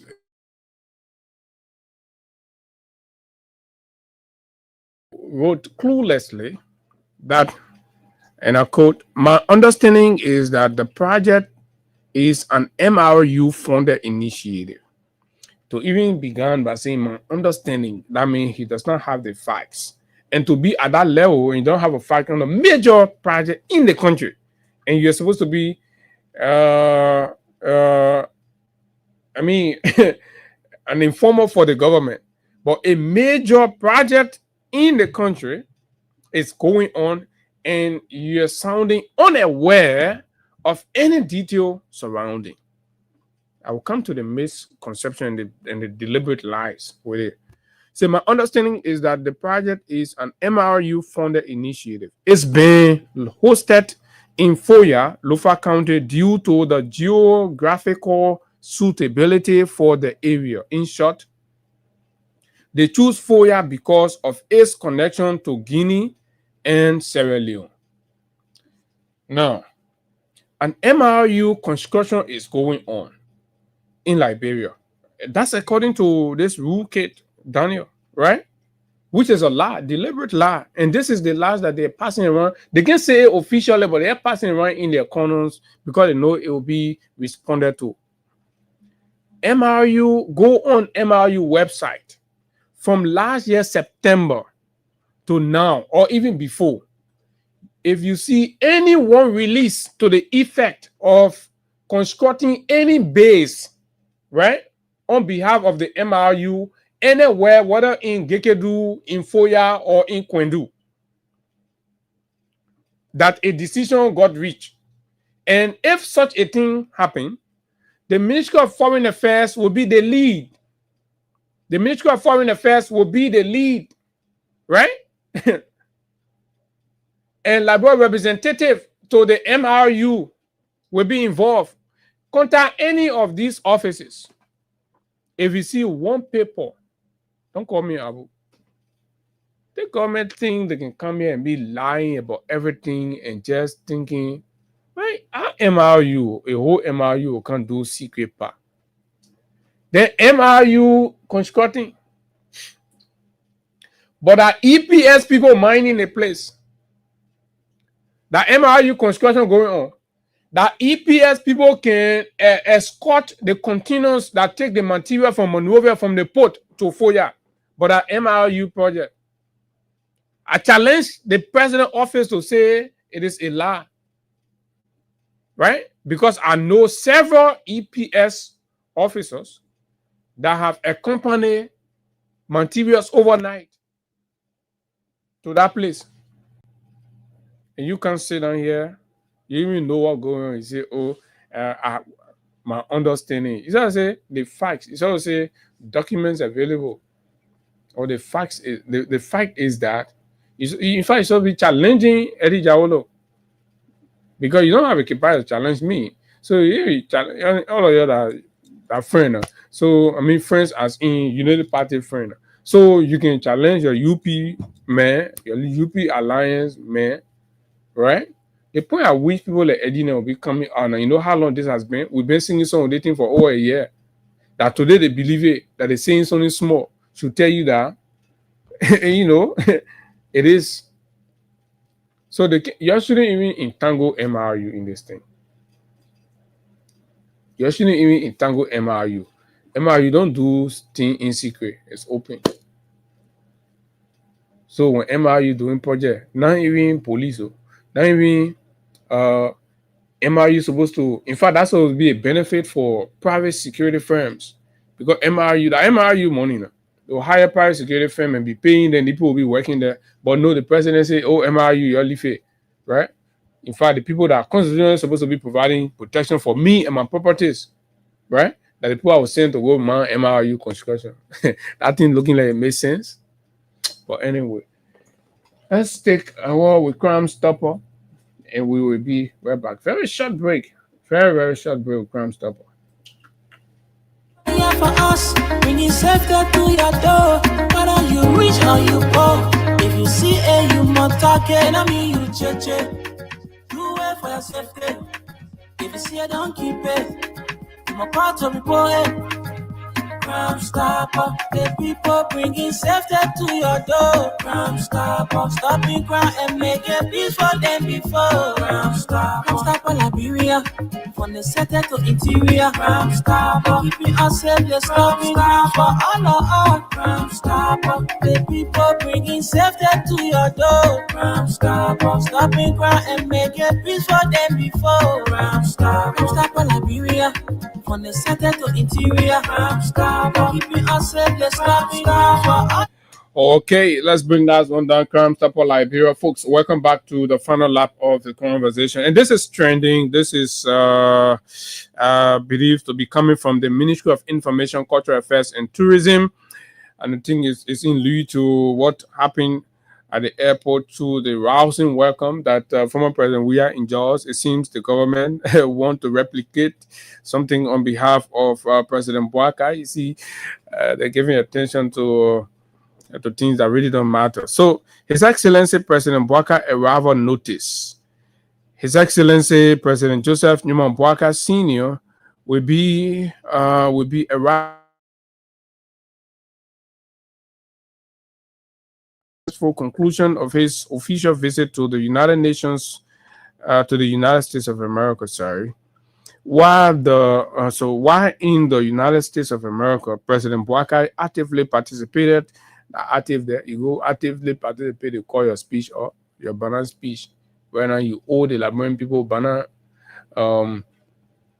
inaugural speech, then you owe the UN Women banner speech, banner 5 pages. Next year we expect that you go complete it. Okay, so it wasn't satisfactory at all, where he held bilateral and multilateral meetings to mobilize support for Liberia's development agenda, and later launched the Liberia Diaspora Conference aimed at rallying Liberians abroad to remain engaged in national development programs. Millions have been spent on those two endeavors, but trust me, nothing is going to come back. Upon arrival, President Bouaka will attend an intercessory service in his honor at the Life Center Church, Benson Avenue, Lower Magibi County, along the Monrovia-Robertsfield Highway, where well-wishers and officials of government are encouraged to attend. So the government is organizing a big party at a local church there on the highway to welcome Bouaka. But what is there to welcome him about? Right? This is our service. This is mediocre. This is childish. But this is supposed to be coming from the self-proclaimed responsible, and not listen to the chairman of the Unity Party, Luther Tappe, yesterday in District 12. District 12, I'm told. Speaking about, the Metro people in power. I said, can you imagine? The first time in the history of this country for a national political party chairman to rally young people to stage protests at the president's residence. That what time it happened? And under who? Luther Tappe. And that man stands before people to call himself mature. Is that maturity? Is that how responsible and mature and professional people behave? Mature and responsible. The time you never had a job, you tell the other poor children, you go stand to the president hall and disturb. The first disgrace that happened to Bouaka was organized by Luther Tappe. And this is the scene you see here. So this responsible government say, all of your mokan, the president coming tomorrow, your mokan to the chair here, they can do praise and worship. Praise and worship for what? For taking over 50 people to UNGA. For taking over 40 people to Diaspora Conference. They don't on the trip, but they did not enter the UNGA. I don't know why, but they did not enter. Right? So this is it. The government say after bringing your market, you must go to the chair, you go tell boy, how many more times you gotta call prayer service. But this is just a mark of laziness. And basically what they're trying to do is to how you keep measuring yourself with former president. We are all the time. Anything president we are do, you won't replicate that one. And you're a copycat. A copycat, complete copycat government. This is why the CDC people can say you project rule, you steal the people project. Anything CDC do, that's what you want to do. Anything we are does, that's what you want to do. You're so obsessed with the man to the point you're pointing the man hard now, right? You won't kill the man. Direct attack. You're attacking the man direct. So how bend the man in whatever to your house that name? You go to petrol born in the man. You go to petrol born in the man, attacking the man family, attacking the man political institution. Right? Still, people still love the man. The man coming, people all will line up. Then you say you won't pay back. But let's go back to some of the reasons why people will not. Daniel Sano is a punk. Nobody should take Daniel Sano serious. He's a punk. He's being used. He's a stooge. He understands nothing. He provides terrible accounts for what he's supposed to know. He ought to know in keeping with his position, but he looks blank on critical issues happening in the country, and that's how he speaks so very, limited on critical issues. How can you be the deputy minister? The official spokesman for the government, and then you. My understanding is that. So I hear say that, but you at that level can't say my understanding is that, right? Fellow Liberians, I have two very important communications to read for you this morning. And please lend me your ears.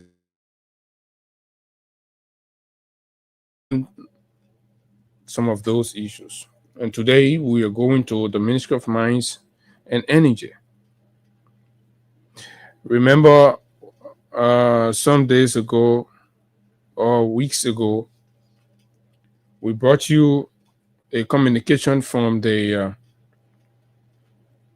from mining agents across the country accusing senior miners or senior mines and energy officials of corruption, and they call on the president to intervene. They wrote this communication September 14, 2025, informing the president about something that was happening in the sector that clearly undermining of our collective desire for an equitable and transparent mining sector. And the president has since not said anything. So they've done a follow-up communication to the president's office. But let me reread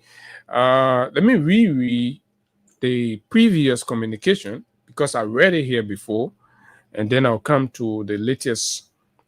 Monrovia, Liberia, September 14, 2025. If a group of concerned mining agents within the Ministry of Mines and Energy has written President Joseph Numa Boakai raising alarm. Okay, so let me just go to the communication. It's very lengthy, but it's important that we read it for. So, dear President Boakai, subject urgent concerns regarding corruption within the Ministry of Mines and Energy. I told you earlier, I said, please call the attention of Women Pay, Carlos Timber, Addison, the Director of Mine, and who else again, and several of them. Just call the entire ministry's attention because it's important. And I challenge them to deny any of these. I'm going to show you. I'm not going to post it because the video, I'll keep the videos, right? Because it's a long series. Before I finish all those reads, probably time will be up with time. I hope this letter finds you in good health and high spirit as concerned mining agents of the Ministry of Mines and Energy. We feel compelled to bring to your attention a serious and distressing situation that undermines the integrity of our department and places a profound burden on the people of Liberia. It has come to our knowledge through the diligent work and testimonies of committed agents that serious ethical violations and corrupt practices have emerged within the upper echelon of the Ministry of Mines. Specifically, there is compelling evidence that the Director of Mines, Aloysius Carr, the Assistant Minister of Mines, Carlos Timber Edison, and the Deputy Minister for Operation, William H. Haynes, have engaged in assigning volunteers in the field to unlawfully collect funds on their behalf. So these funds are collected purposely for those individuals circumventing the government fines, the government tariffs, and all of that, because these are illegal miners that they put in the bush, right? And mine our resources, and then they send these volunteers, ignoring the actual agents who know what they're supposed to be doing. But these volunteers go in there primarily just to collect kickbacks and come to Monrovia and give it to these senior officials at the Ministry of Mines and Energy. Mr. President, when Minister Wilmot J.P. took over as minister, he said that no volunteers should be given an assignment letter, but his ministers have refused to listen.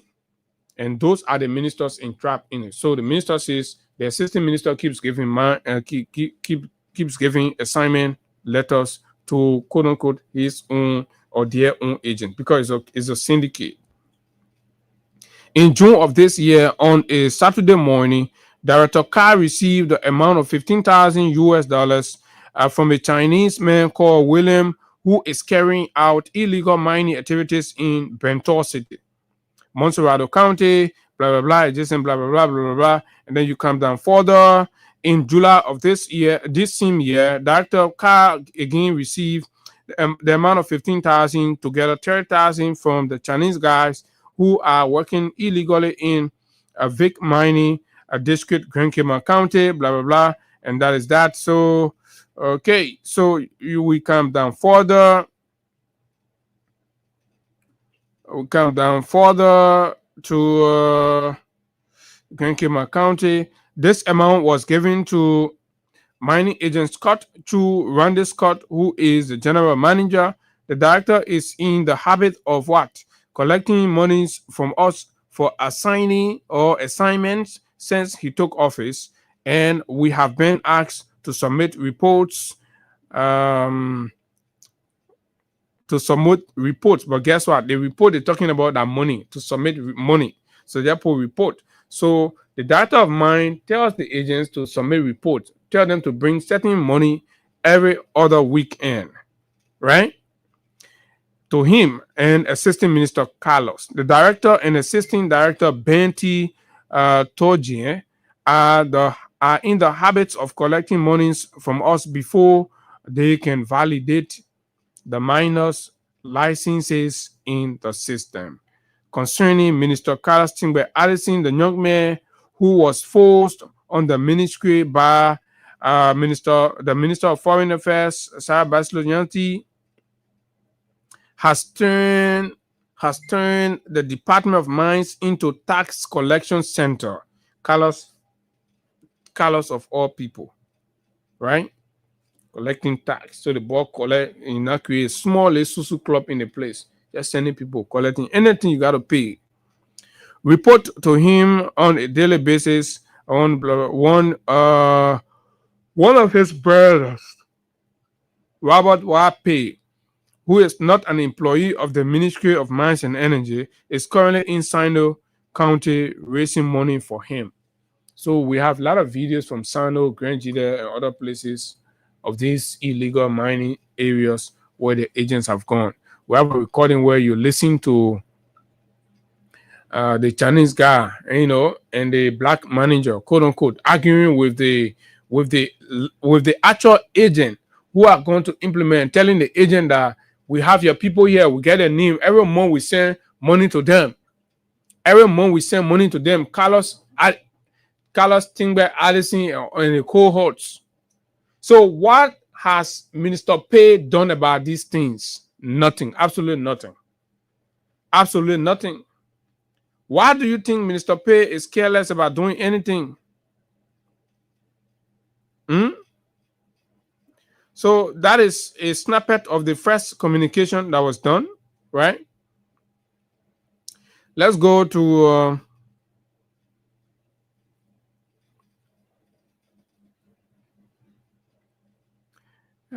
this is September. Okay, let's come to the next one.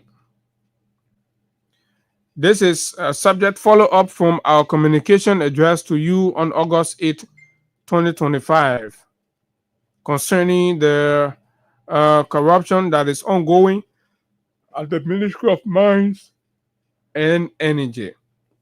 Dear President Boakai, in any serious case, here's your role.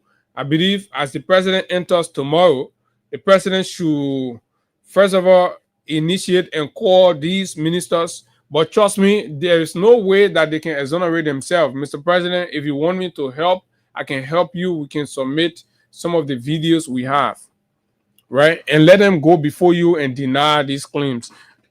There are people willing to testify. Mr. President. They just need to see the president response to these communications, and you see more testimonies coming out. These young boys have betrayed and compromised, the generation. Dear Mr. President, we hope this letter finds you in good health and high spirit. We're writing to you today as a follow-up to our previous communication sent to your office on August 8th regarding the serious allegations of corruption within the Ministry of Mines and Energy, specifically involving Deputy Minister for Operation William S. Haynes, Assistant Minister for Mines Carlos Tingbe Addison, and Director of Mines Awel A. Carr. As you are well aware, corruption undermines the very foundation of governance and public trust, particularly within the sector responsible for the management of Liberia's rich natural resources.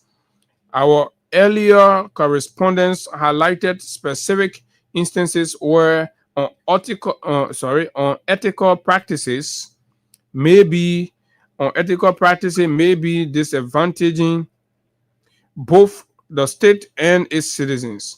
It is imperative that we as a nation take a firm stance against such malpractices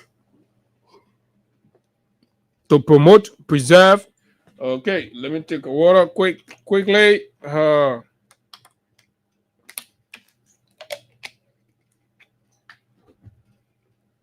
Natural resources on Banjo in Liberia, right? I just want to read the communications for you, right? So the mines and energy sector plays a vital role in Liberia's economy and have the potential to lead the country towards blah blah blah blah blah. Mr. President, your commitment to fighting corruption, as stated in your administration's platform, is commendable. However, there is an urgent need for decisive action to address these allegations. It is critical that your office conduct a thorough investigation into the actions of Deputy Minister Haynes, Assistant Minister Edison, and Minister Carr and Director Carr. Transparency in handling these matters will send a powerful message that corruption will not be tolerated and will reinforce the public's trust in your leadership. Mr. President, we are not doing this to go against anyone, but to help you build a good legacy. Under the former President George Weah's administration, we did similar communication, informing him about the massive corruption that was carried out by former director, blah, blah, blah, blah, blah, blah. So these people are out. In that communication to former President George Weah, we also mentioned that the former Assistant Minister for Mines, Emmanuel Titi Swain, was also collecting blah, blah, blah, blah, blah. So let's calm down. So this is it.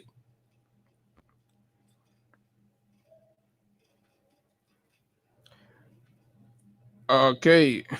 So, Mr. President, we are saying this for the record that Mr. Pei does not understand the working of the Ministry of Mines and Energy.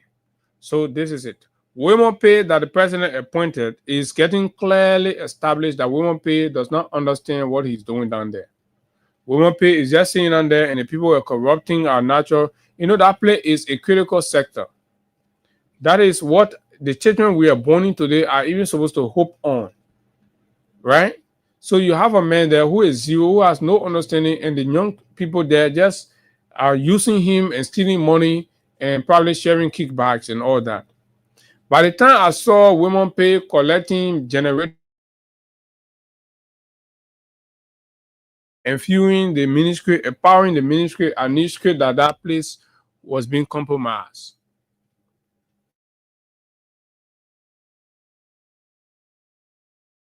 Machine that they have, generator that they have there, was provided by a Chinese miner in this town. Mr. President, the Ministry of Mines is corrupt. Carlos Tingbe Addison is in the center, Hence, it's in the center.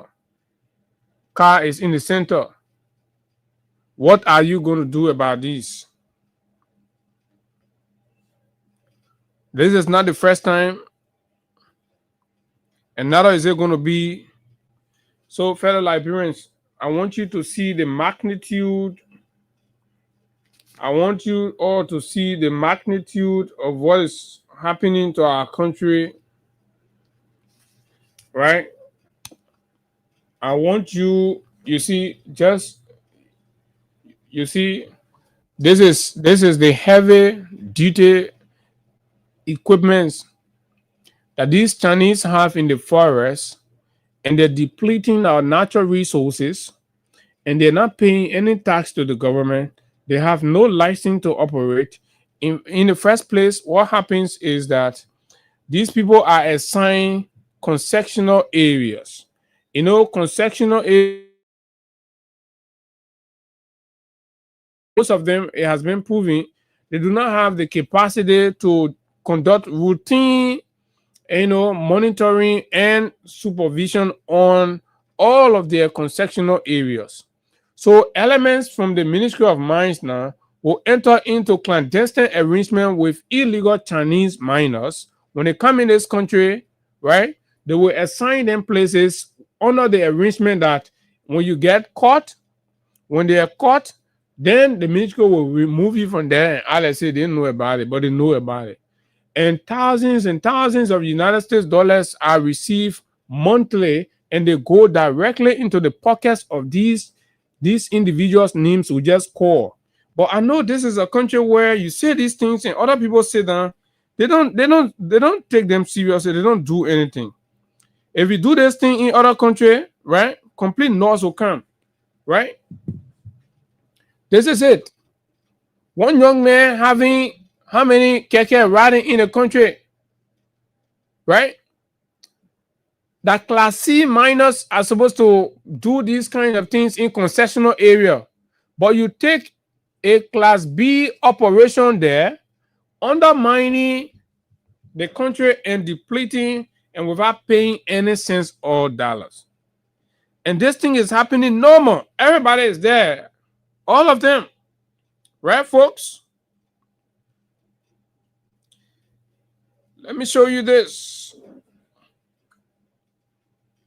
Let me show you this. You see the machines? You see the Chinese guy there? There's a Chinese man standing right here. Okay. And you see this Chinese man? You see the machine? This is way in the forest. Right? These are the people, Carlos and others at the Ministry of Mines sent in our forest, and they are mining our resources without any accountability. And all we've heard is that, and let me show you the interesting one. When these illegal Chinese miners go in the bush, they liaise with the police inspector general, and they get assigned arm-toting ERU officers. You see, for those of you watching on our YouTube channel, you see right here, you see this guy. This is a police officer, right? He is part of the team assigned here to provide protection for this man, Mr. President. So it's a whole syndicate, right? These are the people permitting them. These Chinese people come in, right? When the holiday is coming, they give out rest, they give out money to these people, right? I'm going to show you all the pictures. It's so sad that the Facebook is not on for a lot of you to see. You see? And I'll tell you where these pictures are coming from, the county these pictures are coming from. So when I start playing a video for you to, you can't have excavators mining.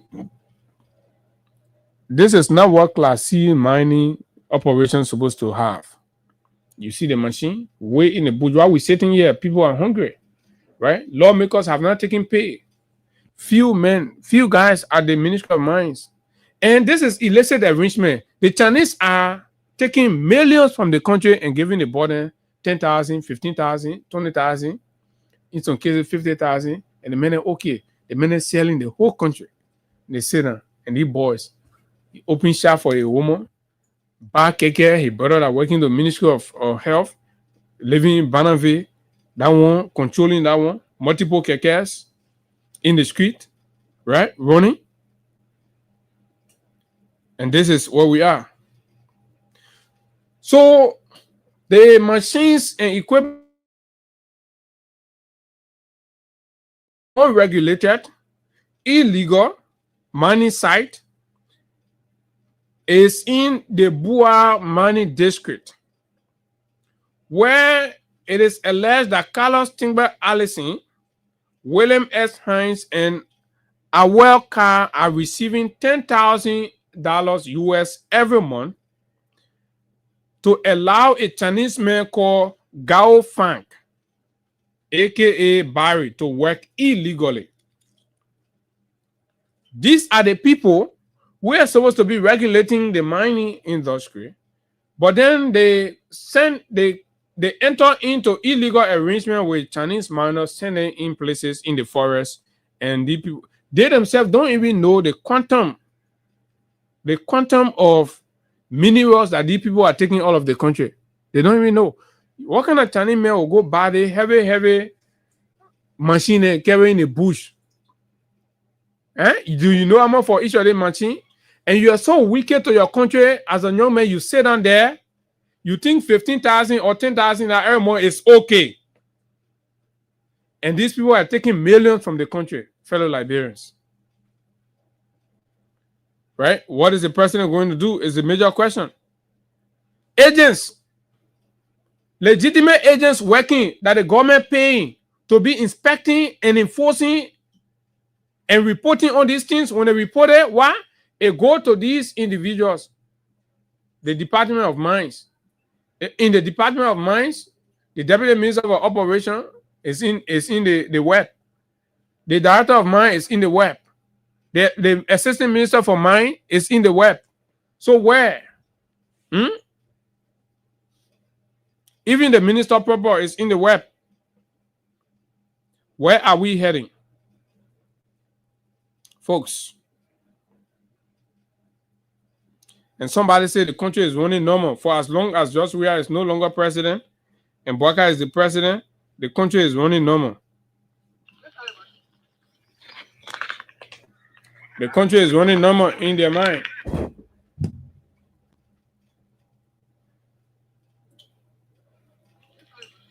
Right? The country is running normal. This is it. There's a short clip. Illegal, unregulated, and our natural resources, the thing that belongs to everybody, few men, just sit down and abuse their power in their office, collecting 10,000, 15,000. Mr. President, do you sanction that? I don't want to call the minister's name because there are a lot of stuff we are getting. I think the Minister of Mines is compromised. So the president has to intervene. The president has to get directly involved. But it gets difficult because you know what? The entire thing is so terrible. Because there are people blocking the president from even seeing the realities. And that is the reason why we have to make more noise about this. But tomorrow when our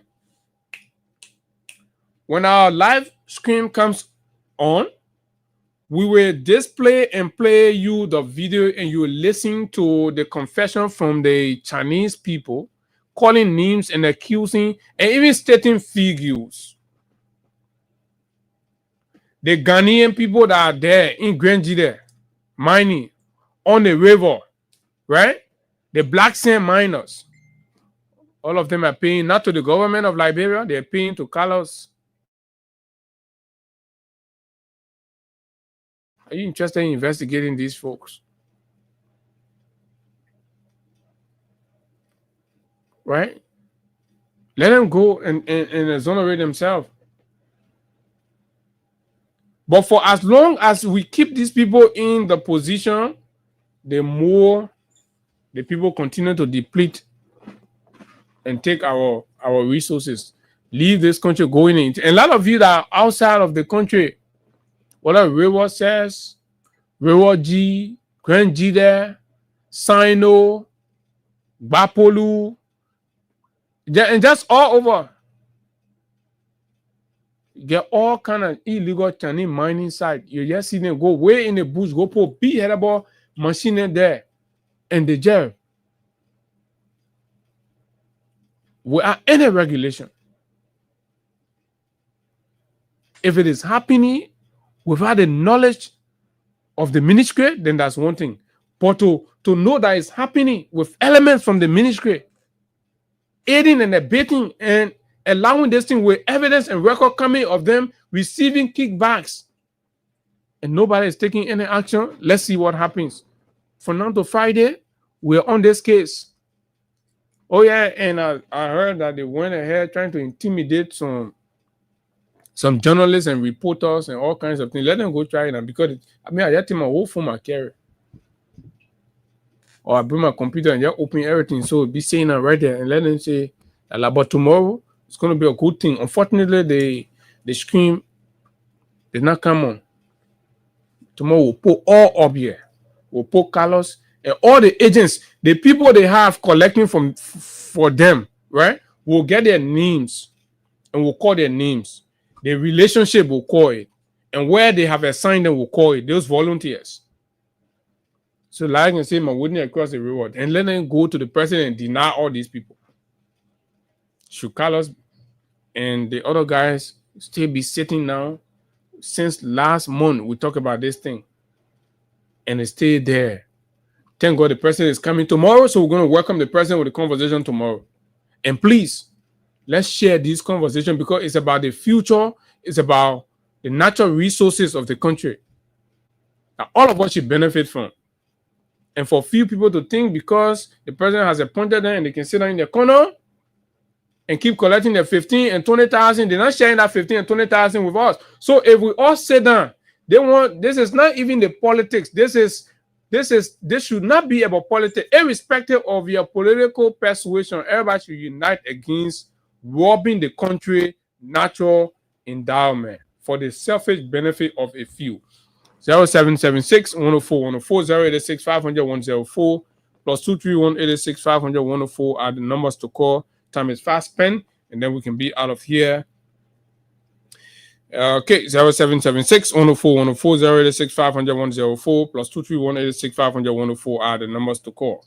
So, concerned mining agents have raised the issues. Hello, good morning. Good morning.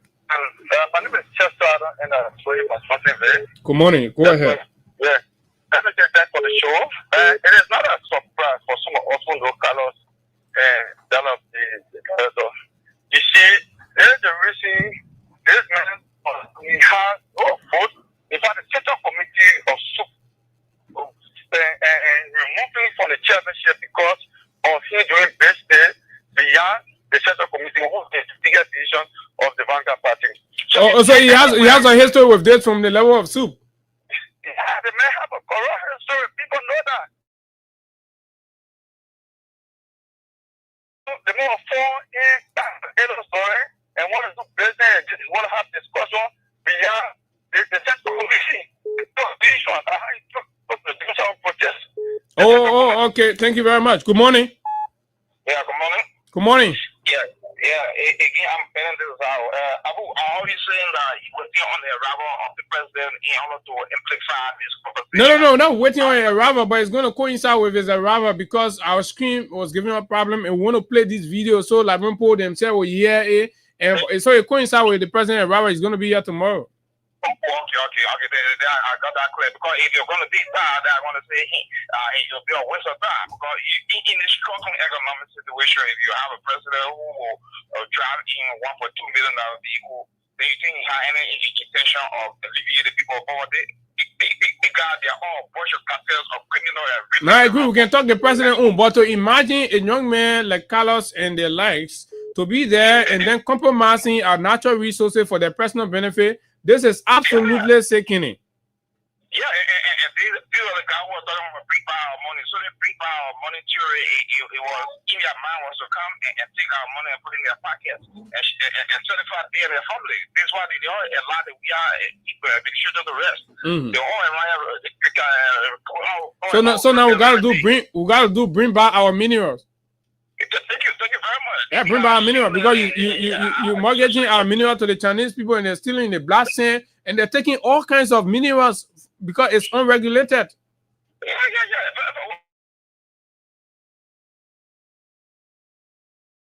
Gotta keep emphasizing. We'll write their names on the pictures and everything. We share it so you know them. I'm joining you for the most abandoned district in Mazara County, district number 8. And our brother from the student unification party need to be wise. Because yesterday they were used by this very unity party government, and today we are seeing unity party is trying to abandon the student unification party, and today we are seeing that the unity party government has put on lives and wounded too many students at the state-run university. So we are calling on the students to be very wise because this time around it's not about them. People are doing it because of themselves. Yesterday they told them to organize, bring back our money. They told them to organize too many SACA, 15 billion, 28 million more. And also now we haven't seen no investigation. And Carlos Timber Edison was the chairman of the party then. Chairman of the student unification party. We saw the videos are there. Good morning. I'm sorry. *255*1#. Let's take more calls. Okay, more people calling. Good morning. Let's hear you. Good morning, Abu. Good morning. How you doing? I'm fine. Let's hear you, my friend. Yeah, my name is James Padden, and I'm the chairman of the Veteran Assembly in District 16, Nikotown. You know, when you're speaking, I don't want you to measure, we're waiting on the president arrival. All right? What is the president going to do? No, but he's the president, and he has to take. In order to grant people and the entire government officials. It's a pastoral box. It's open for everybody to eat their own. But he's the president. I'm sorry, he's the president. He has to take action. We know that he's the president of this country, but for the beginning to show you, just go there and do it that the president is constructing on Rolls-Royce, palace in Lofa, that over $10 million United States dollars. So what do you expect the other people to do? So is that a justification for why the young people giving Chinese people right to illegally take our mineral? Yeah, if you eat your own, the president eat your own, the other people have to eat their own. Yeah. I mean, that is not approved. Anyway, good morning. Let's hear you. Hello? Good morning. Yeah, good morning, Apple. Morning. Yeah, okay. I just want to give a small on our Carlos guy. Yeah, that Carlos guy, that man is very corrupt. Yeah, he's very corrupt. He did training from the Pakistan before they were appointed at that ministry of Defense and Mine. Yeah, when he was serving as Secretary General for Bethel Yami Party. Okay. Yeah, so as the attitude, they know when something part of you, it gets part of you. So you mean the corruption we're talking now, it not screams to you? I say, now, I know him personally, I work with him personally. But anyway, thank you very much. Thank you very much. Folks, we are in trouble. We are in serious mess.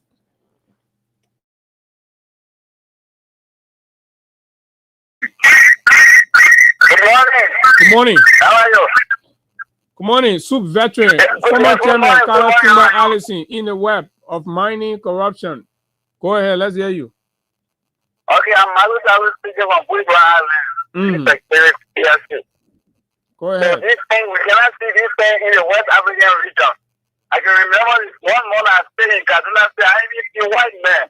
I only saw white men in the central market in Nigeria. Okay, but go all in the forest here, bro. You see the Chinese men with their BB machines. All they can do one more end, they just bring 10,000, 15,000 to your government officials at the Ministry of Mines, and that's it. This one here, a little a test. Hussein, let's hear you. Go ahead. Yeah, thank you for having me. Good morning to you, and good morning to those who follow me show. And let me say good morning to the father of morning grammar, His Excellency Joseph Human Parker.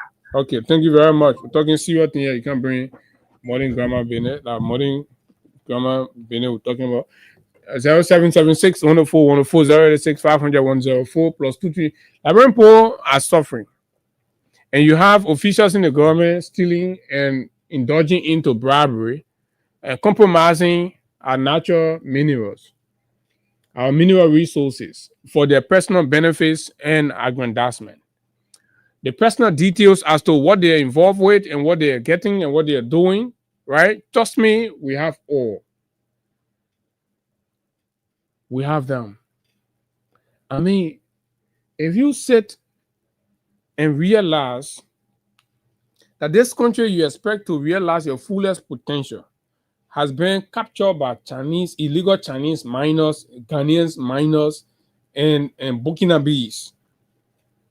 And that these people are facilitated by elements within the government. And then you say that, so all you're going to keep doing, that is the reason why they're always going to keep creating tension and you'll be fighting, doing party thing while the buggers are collecting the millions of dollars. Good morning.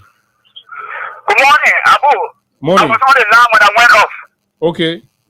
Yeah, this is James Body from Nicosia. As I said, you know, this comment started with the corruption, illicit money, including, you know, about over 15 million, you know, was destroyed in removing the figure. That is the first form of government.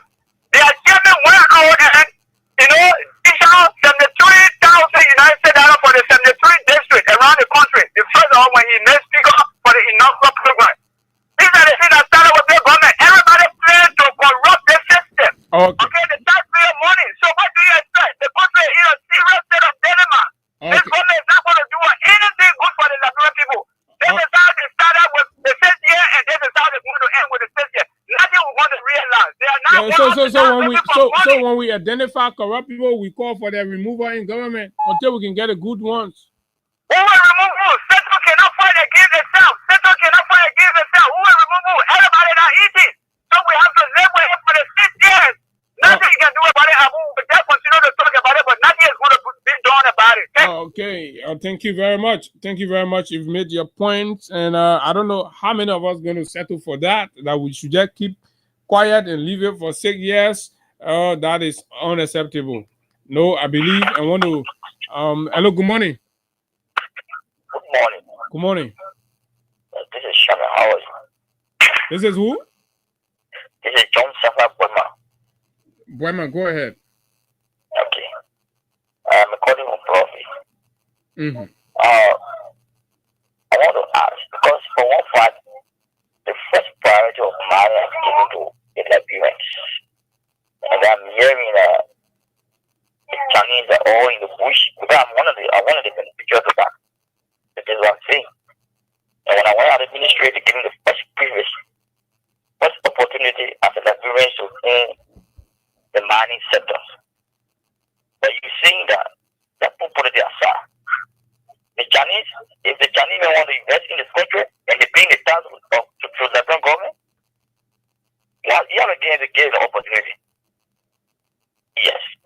So I don't see it necessary if they corrupt, do your pipeline investigation and see whether they are carrying the corruption Chinese. Then the Chinese come out and say yes, indeed they are corrupting us.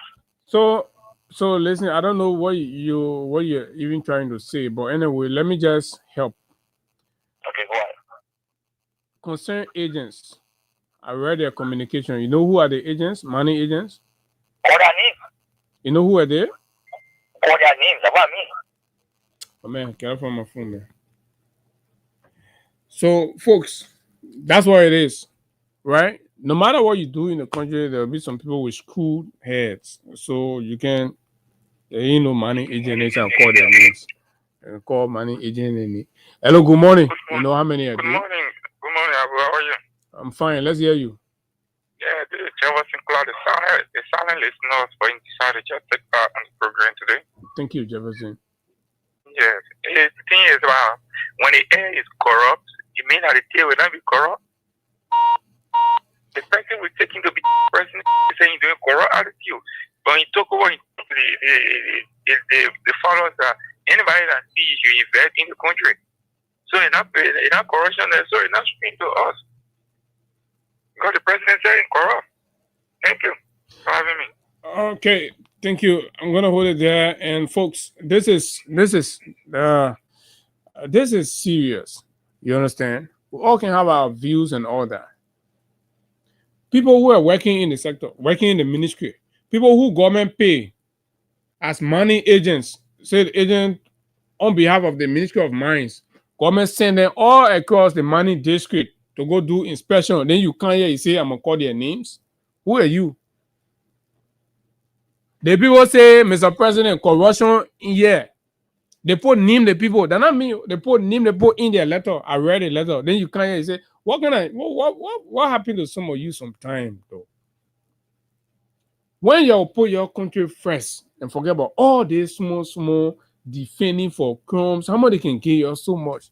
You can't hear you lie. You sounding like somebody that doing money business. You hungry like that. You not even eat this morning. You can't open your mouth. You look like somebody that doing mining business. Then you doing mining business. You know who are agents.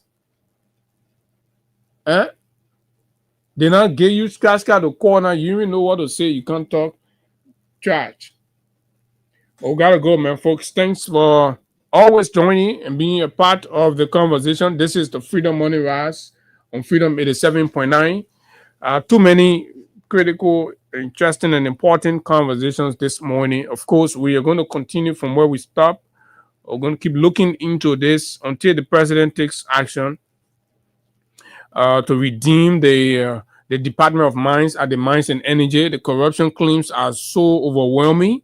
And of course, the evidence are, mind-boggling. When you see them, the revelations are so terrifying. So how can the National Police assign police officers at illegal mining sites at concessional areas? This is terrible. So this exposure is even going to draw the attention of some of these mining concessional companies. Now look, in your backyard, they get elements there in the ministry that already giving me Chinese people the right to go be mining your thing and what you already signed concession for. What does it render us? Irresponsible. And of course, that is terrible for Liberia. You're stealing the country money. And then they're underpaying you 15,000. The mail take hundreds of thousands and millions from the country. Then more and they give you 15,000. Then you can't say that you buy a few keke, you pull it, you open saloon for your wife. The thing everybody's supposed to benefit from. Then you give it out on banjo. The Burger government giving you natural resources on banjo for mineral, banjo for mining lesson.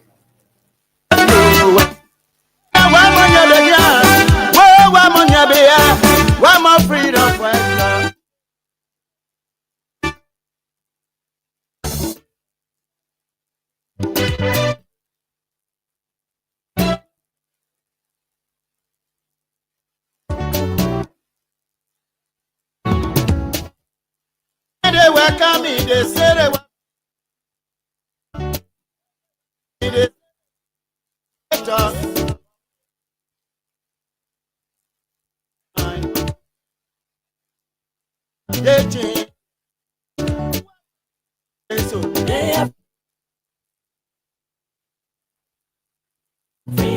You freedom fighter, you raping our women. They are freedom fighter. Freedom fighter, you killing our children. They are freedom fighter. Freedom fighter, you destroy.